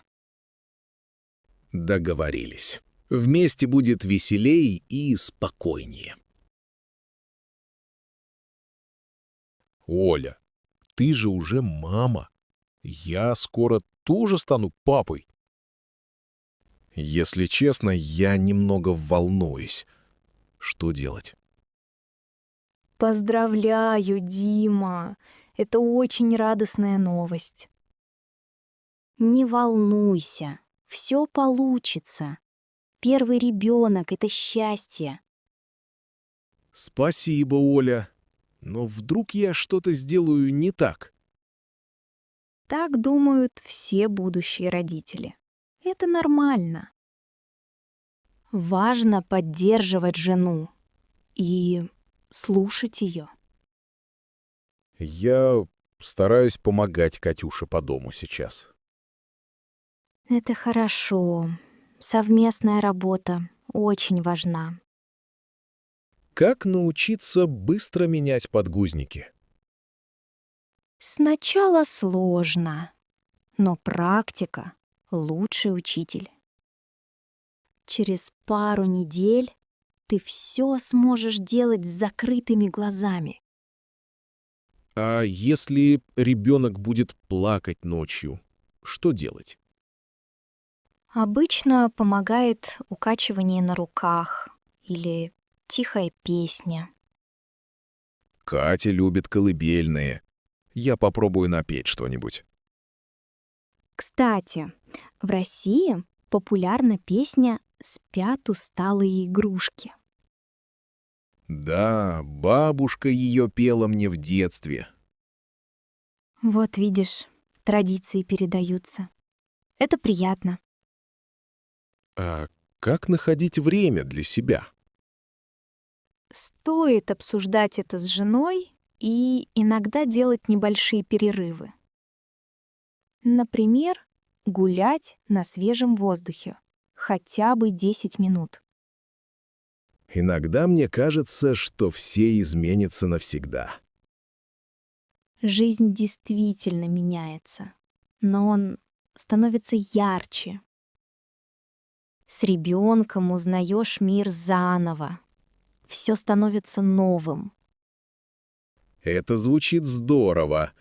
А как не поссориться из-за усталости? Нужно общаться между собой и интересоваться, как у кого дела. Маленькие сюрпризы или просто чай вместе очень помогают. Может, стоит научиться делать блины? Катя любит их. Отличная идея. В России блины — символ уюта и тепла. Спасибо за советы, Оля. Теперь я чувствую себя увереннее. Зови, если понадобятся еще советы. Ты все сможешь, Дима. Спасибо. Теперь я жду встречи с малышом с радостью. Это будет прекрасное время. Ты станешь хорошим папой. Добрый день. Я ваш гид по путешествию в Австралию. Здравствуйте. Меня зовут Анна. Я очень рада. Очень приятно, Анна. Все начнется завтра утром. А где мы встретимся? Мы встретимся здесь, у офиса, в 8 часов. Я поняла. Что будет первым пунктом маршрута? Сначала поедем в Сидней смотреть оперный театр. Я всегда мечтала увидеть оперный театр. После экскурсии прогуляемся по гавани. Мост Харбор-Бридж очень красивый, особенно утром. Можно будет сделать фотографии. Конечно. У вас будет свободное время для фото. А какие еще города мы посетим? Мы поедем в Мельбурн, потом в Брисбен. Как мы будем передвигаться между городами?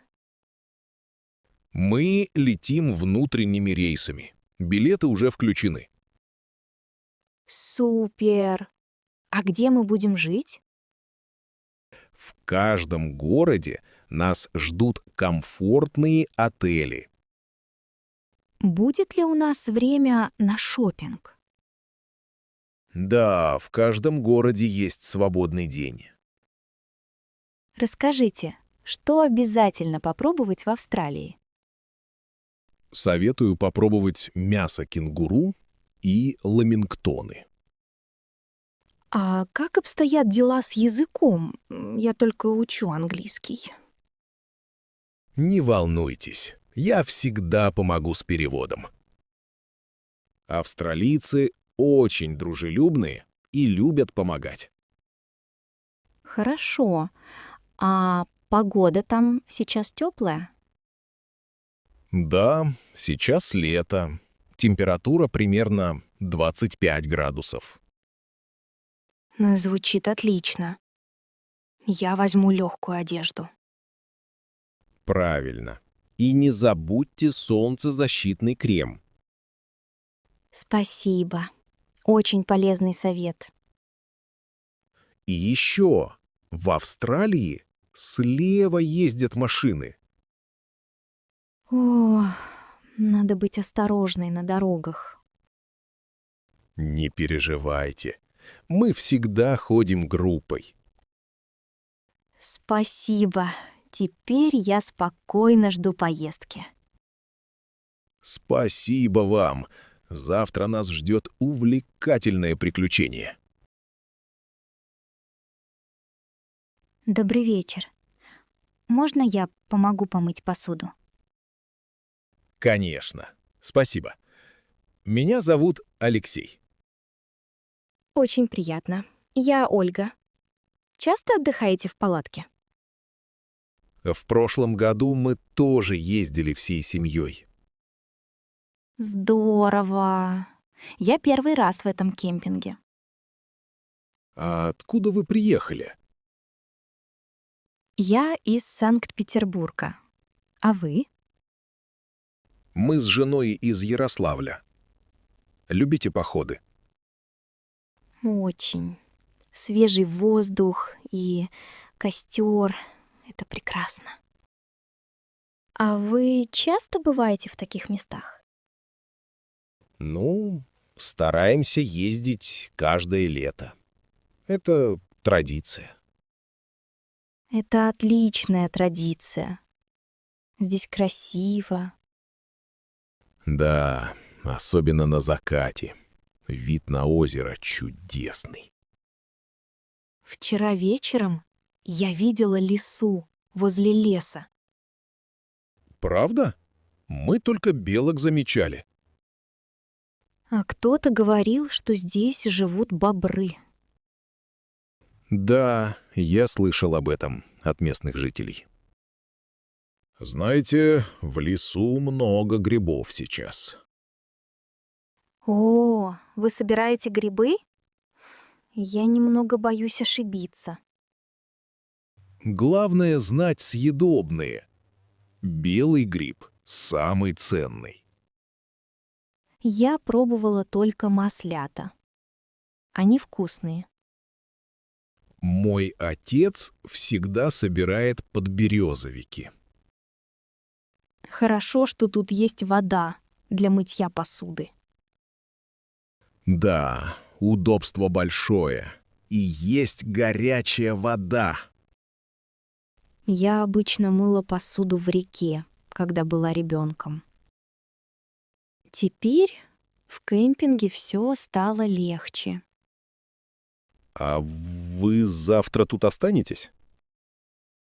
Да, еще одну ночь, а утром поеду домой. Понятно. Жаль, что каникулы быстро проходят. Да, приятно отдохнуть. Но скоро работа. Ну что, все чисто. Посуду оставим тут сохнуть? Думаю, да. Спасибо за компанию и беседу. Спасибо вам. Приятного вечера, Ольга. Привет, Марина. Ты выглядишь очень довольной сегодня. Привет, Алексей. Да, я снова была сегодня в нашем центре. А, ты все еще волонтеришь в той ассоциации? Да, мне очень нравится помогать людям. Сегодня мы готовили обед для пожилых. Здорово. А что вы обычно готовите? Сегодня был борщ и пельмени, как у бабушки. Наверное, все были довольны таким обедом. Очень. Мне нравится видеть их улыбки. А как давно ты там помогаешь? Уже почти полгода. Время летит быстро. Ты помогаешь по выходным или после работы? Обычно вечерами, 2 раза в неделю. Кто еще с тобой волонтеры? Молодые люди? Да, есть молодые и пожилые волонтеры. Все очень дружелюбные, как одна семья. Это очень важно, когда есть поддержка. Да, в России многие любят помогать другим. Я слышал, что такие центры есть в каждом районе. Правда, в нашем городе их уже 4. А ты чему-нибудь научилась там? Да, я учусь готовить новые блюда и общаться. Иногда мы устраиваем маленькие концерты. О, а какие песни вы поете? Зачастую это народные песни и романсы на русском языке. Это интересно. А пожилые тоже участвуют? Да, они очень любят петь и рассказывать истории. Мне кажется, ты очень нужна там. Спасибо, Алексей. Мне приятно помогать. Каждый раз я возвращаюсь домой с хорошим настроением. Когда следующий раз у вас встреча? В четверг вечером. Хочешь прийти посмотреть? Да, с удовольствием. Я давно хотел попробовать. Отлично. Я расскажу, что нужно принести. Спасибо, Марина. Буду ждать четверга.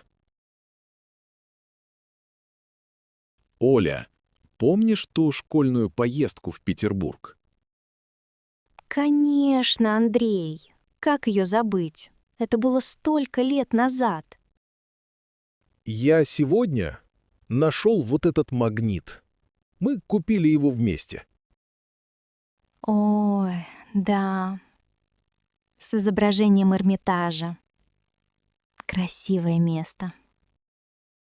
Ты тогда так радовалась, когда увидела белые ночи.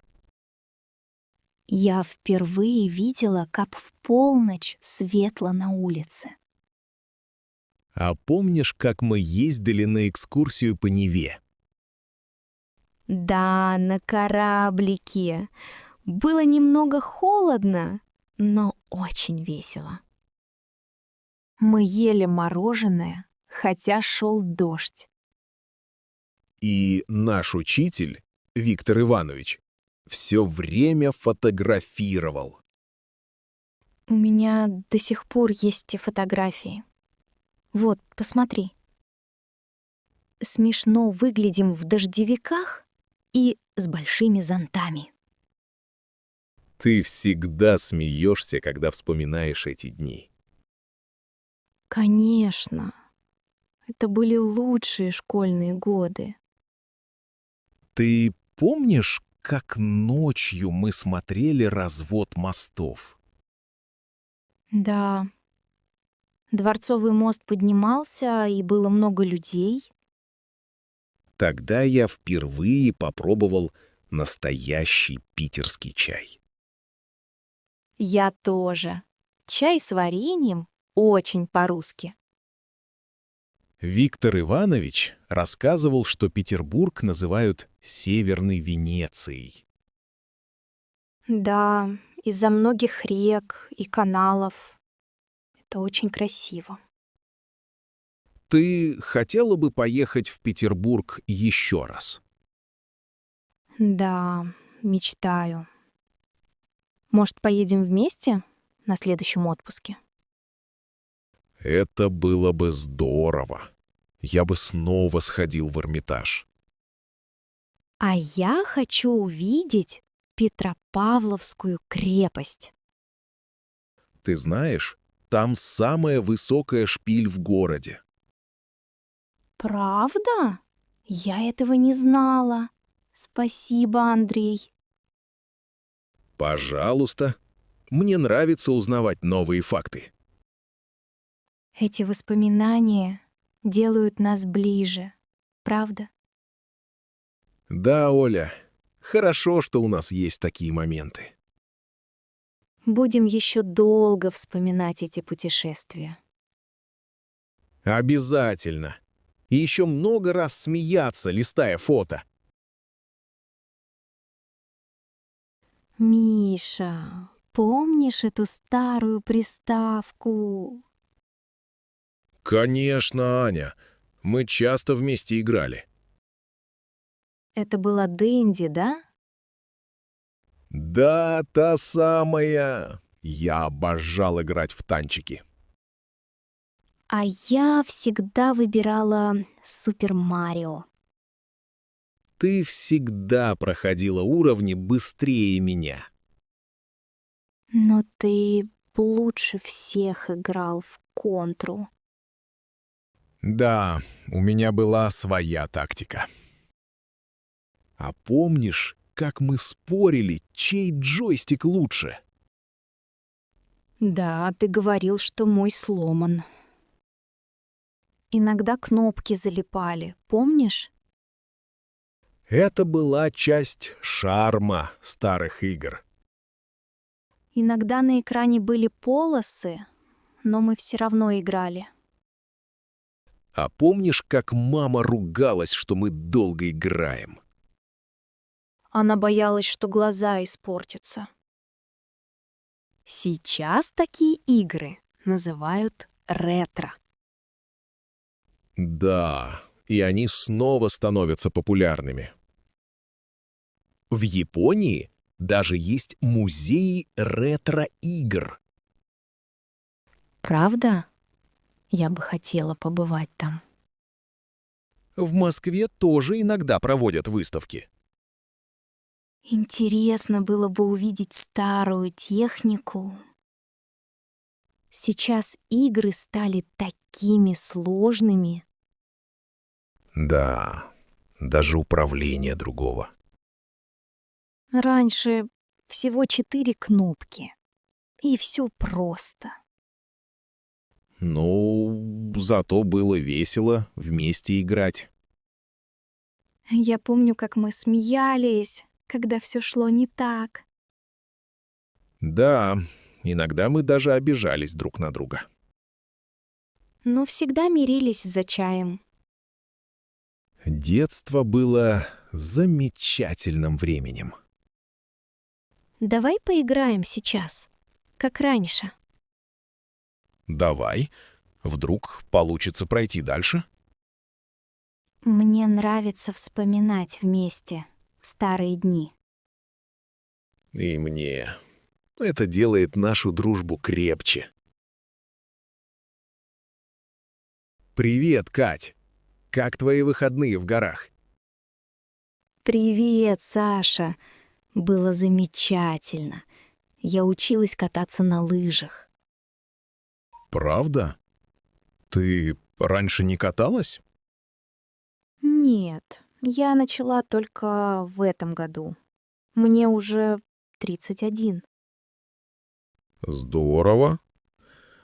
Почему решила попробовать сейчас? Я всегда хотела, но раньше боялась упасть. Теперь думаю, если не сейчас, то когда? Ты занималась с инструктором? Да, 2 первые тренировки были с Анной, инструктор из Минска. Было трудно на первых уроках? Очень трудно. Я все время падала и теряла равновесие. Но Анна говорила, без падений нет успеха. Мне нравится это выражение. Ты быстро научилась? На 3-м уроке я уже спускалась с небольшой горки. Ты каталась на длинных или коротких лыжах?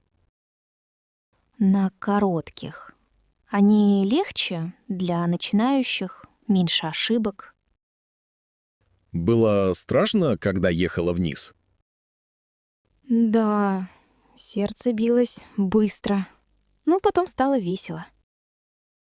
Катя, тебе нравится лыжная одежда? Да, очень. Она яркая и теплая. Я чувствую себя защищенной. Как тебе виды с вершины? Очень красиво. Горы, снег, солнце. Как в сказке. В Белоруссии много лыжных курортов? Не очень много, но рядом с Минском есть Логойская база.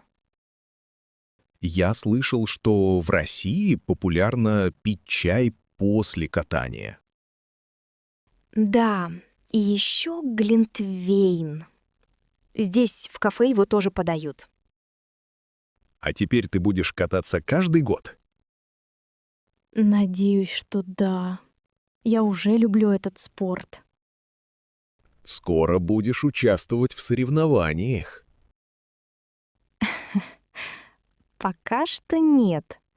Но у меня уже есть собственные лыжи.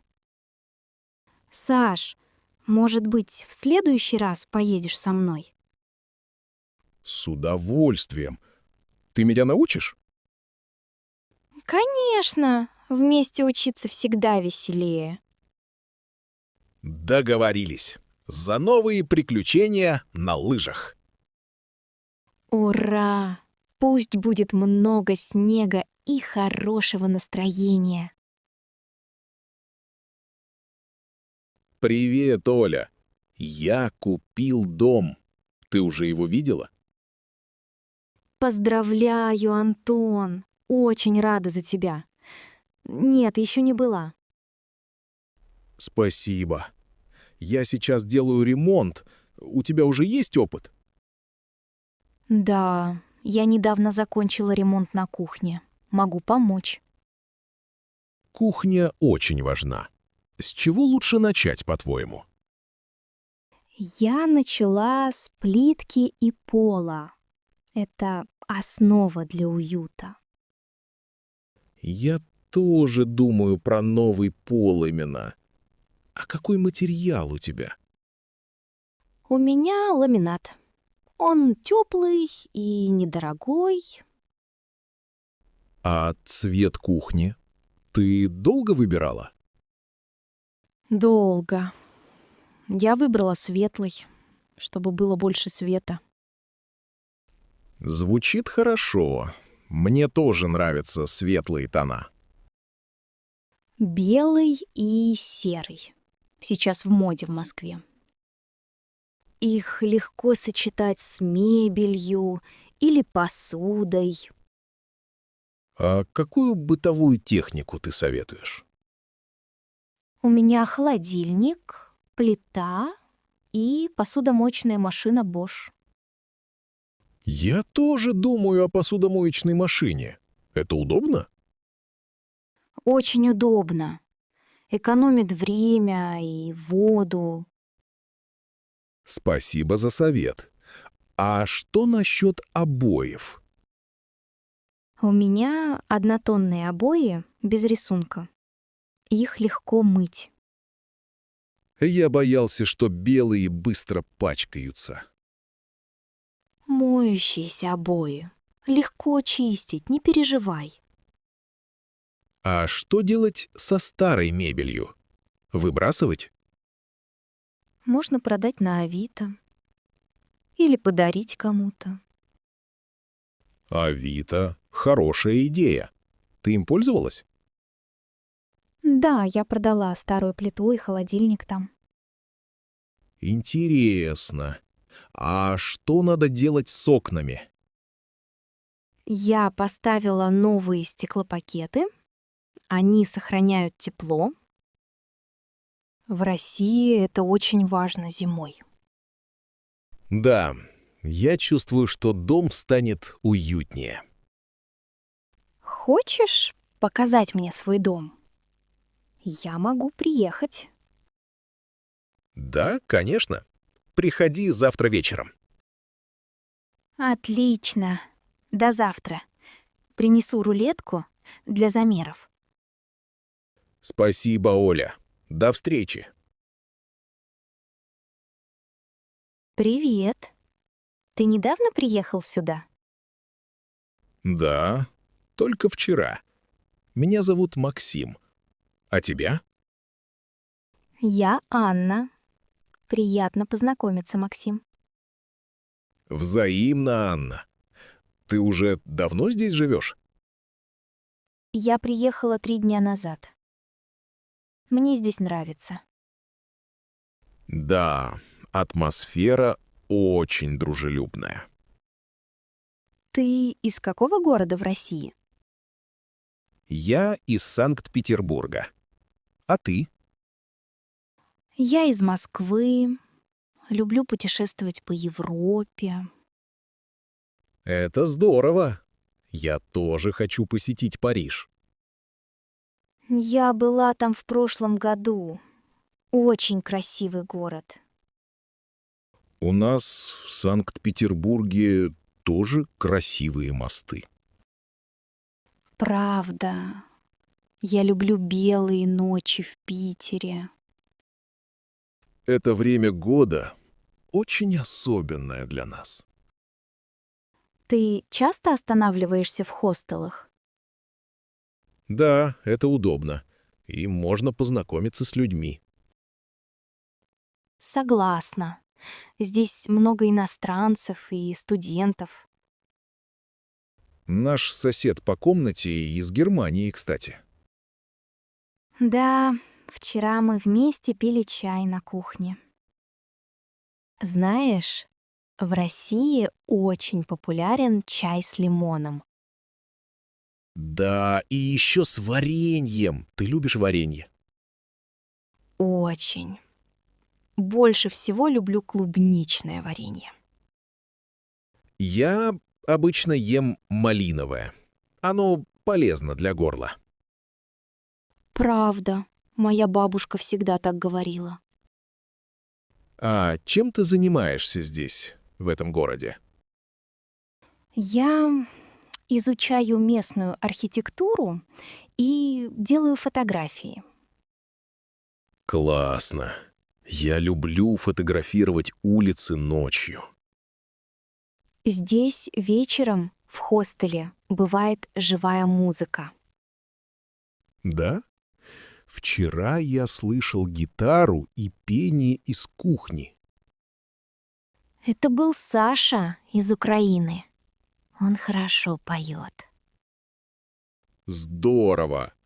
Может, сегодня послушаем вместе? С удовольствием. Встретимся вечером на кухне. Ирина, почему ты снова учишься в университете? Сергей, я хочу изменить свою профессию. Тебе не нравилась твоя работа раньше? Моя работа была скучной. Я хотела чего-то нового. А что ты изучаешь сейчас? Я изучаю психологию. Это очень интересно. Психология? Почему именно эта специальность? Мне всегда нравилось помогать людям. Я хочу лучше понимать себя и других. Это здорово. Тебе сложно учиться сейчас? Да, немного сложно, но мне нравится учиться. Ты учишься на стационаре или заочно? Я учусь заочно и продолжаю работать. Ты хорошо совмещаешь работу и учебу? Иногда я устаю, но это стоит того. В университете много молодых студентов. Очень много. Я почти самая взрослая в группе. Студенты тебя хорошо принимают? Да, они очень дружелюбные и всегда помогают. Ты уже сдала какие-нибудь экзамены? Да, на прошлой неделе был экзамен по психологии. И как результаты? Я получила 4. Я очень рада. Поздравляю! А чем хочешь работать потом? Я хочу быть психологом. В школе или в клинике. Это полезная и нужная профессия в России. Да, в нашей стране психологов не хватает. Ты знаешь, что первый университет России — МГУ? Да, Московский университет очень известный. Мне нравится твоя решительность, Ирина. Спасибо, Сергей. Поддержка друзей очень важна для меня. Всегда рад помочь. Если что, зови. Спасибо. Вместе учиться всегда легче. Согласен. А теперь давай выпьем чаю и отдохнем. Здравствуйте. Меня зовут Ирина. Я ваш инструктор. Здравствуйте, Ирина. Меня зовут Сергей. Очень приятно, Сергей. Это ваш первый раз под водой? Да, никогда раньше не пробовал дайвинг. Не волнуйтесь, все будет просто и безопасно. Сначала я расскажу немного о снаряжении. Отлично. Я немного волнуюсь. Это нормально. Вот ваш жилет, он поможет всплывать. Маска нужна для того, чтобы хорошо видеть под водой. А как дышать под водой? Я об этом думаю. Вы будете дышать через специальный регулятор. Он подключен к баллону с воздухом на вашей спине. Понял. А это безопасно? Боюсь забыть, как пользоваться. Не переживайте. Я всегда рядом, помогу в любой момент. Мы подплывем только на небольшую глубину, около 3 метров. Спасибо. А медузы здесь есть? Ближе к берегу медузы редко встречаются. Здесь вода очень чистая, много красивых рыб. Я люблю смотреть на рыб. Какие тут бывают? Часто можно увидеть судаков и бычков. Иногда встречается ерш. Он очень интересный. Здорово. Я хочу попробовать погладить рыбу. Лучше не трогать их руками, чтобы не испугать. В дайвинге принято уважать природу и животных. Я понял. А холодно ли будет под водой? Нет, ваш гидрокостюм вас защитит от холода. А если мне станет неудобно или страшно? Дайте мне знак рукой, и я сразу помогу. Очень важно дышать медленно и спокойно. Хорошо. Постараюсь не паниковать. Все получится. После погружения сделаем фото на память. Отлично. Спасибо, Ирина. Я готов начинать. Здравствуйте.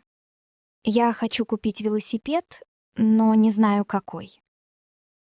Добрый день. Я могу помочь. Для чего вам велосипед? Я хочу кататься по городу и иногда ездить в парк. Тогда вам подойдет городской велосипед. У нас их много. А есть ли различия между моделями для женщин и мужчин? Да, женские рамы обычно ниже, чтобы было удобнее садиться. Интересно. А какие велосипеды самые популярные в Москве? В Москве популярны складные и электрические велосипеды. О, а электрический велосипед сильно отличается по цене? Да, электрические дороже, но очень удобны и быстры. Я пока не уверена, нужен ли мне такой. А складные зачем? Складные велосипеды удобно хранить и перевозить в метро.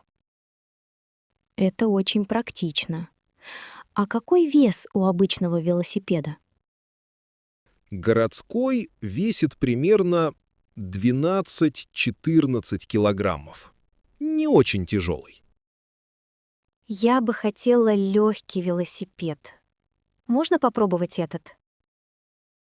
Конечно. Сейчас подниму, чтобы вы почувствовали вес. Спасибо. Да, достаточно легкий для меня. Какой размер мне выбрать? Я не очень высокая. Вам подойдет маленькая или средняя рама. Я помогу выбрать. А можно ли поменять сиденье, если оно неудобное? Да, конечно. Сиденье легко заменить или регулировать. Сколько стоят хорошие велосипеды в среднем? Городские велосипеды стоят от 20 до 40 тысяч рублей. Велосипед — полезный транспорт, особенно летом. Согласен. В Санкт-Петербурге много велодорожек. Я слышала про прокат велосипедов там. Это удобно. Да, сервисы проката есть почти в каждом большом городе. Спасибо за советы. Теперь легче выбрать велосипед. Пожалуйста, если будут вопросы, обращайтесь. Можно ли оплатить покупку картой?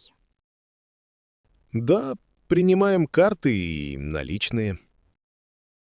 Отлично. Я подумаю и, может быть, вернусь завтра. Буду рад снова вас видеть. Хорошего дня. Спасибо. И вам хорошего дня. Какой прекрасный день для прогулки в горах. Да, Марина, погода сегодня отличная. Я давно так не отдыхал. Ты устал, Сергей? Тропа была сложной. Немного устал, но вид того стоил. Горы очень красивые. Согласна. Мне особенно понравился водопад у тропы. Я тоже заметил, вода была кристально чистой. Вид из этого приюта просто волшебный. Здесь так уютно. Деревянные лавки и печка создают тепло. А ты знал, что этот приют построили еще в 1950 году? Правда? Я не знал. Это уже старое здание? Да, сюда приходят много туристов, особенно летом. Многие любят отдыхать в таких приютах после долгого пути. Мне нравится здесь чай с домашним медом. Уже пробовал? Нет, еще нет. Может, попробуем вместе потом? С удовольствием. После чая я чувствую себя как дома. Марина, а ты часто ходишь в горы? Раз в год стараюсь. Горы дают силы и вдохновение. Я тоже люблю природу. В Москве слишком шумно. Ты из Москвы? Такой большой город, много людей. Да, но мне не хватает свежего воздуха там. В горах воздух совсем другой. Очень чистый и свежий. Ты права. Даже дышится легче здесь. Жаль, что скоро снова возвращаться в город. Но у нас останутся хорошие воспоминания. Конечно. Я сделаю много фотографий для альбома. Можно потом обменяться фотографиями, если хочешь. С радостью. А ты часто путешествуешь по России? Стараюсь. Последний раз был на Алтае. Очень красиво. Я мечтаю увидеть Алтай. Говорят, там уникальная природа. Да, там много редких растений и чистые озера. Спасибо за рассказ, Сергей. Люблю узнавать новое. Я тоже, Марина. С тобой интересно говорить о путешествиях.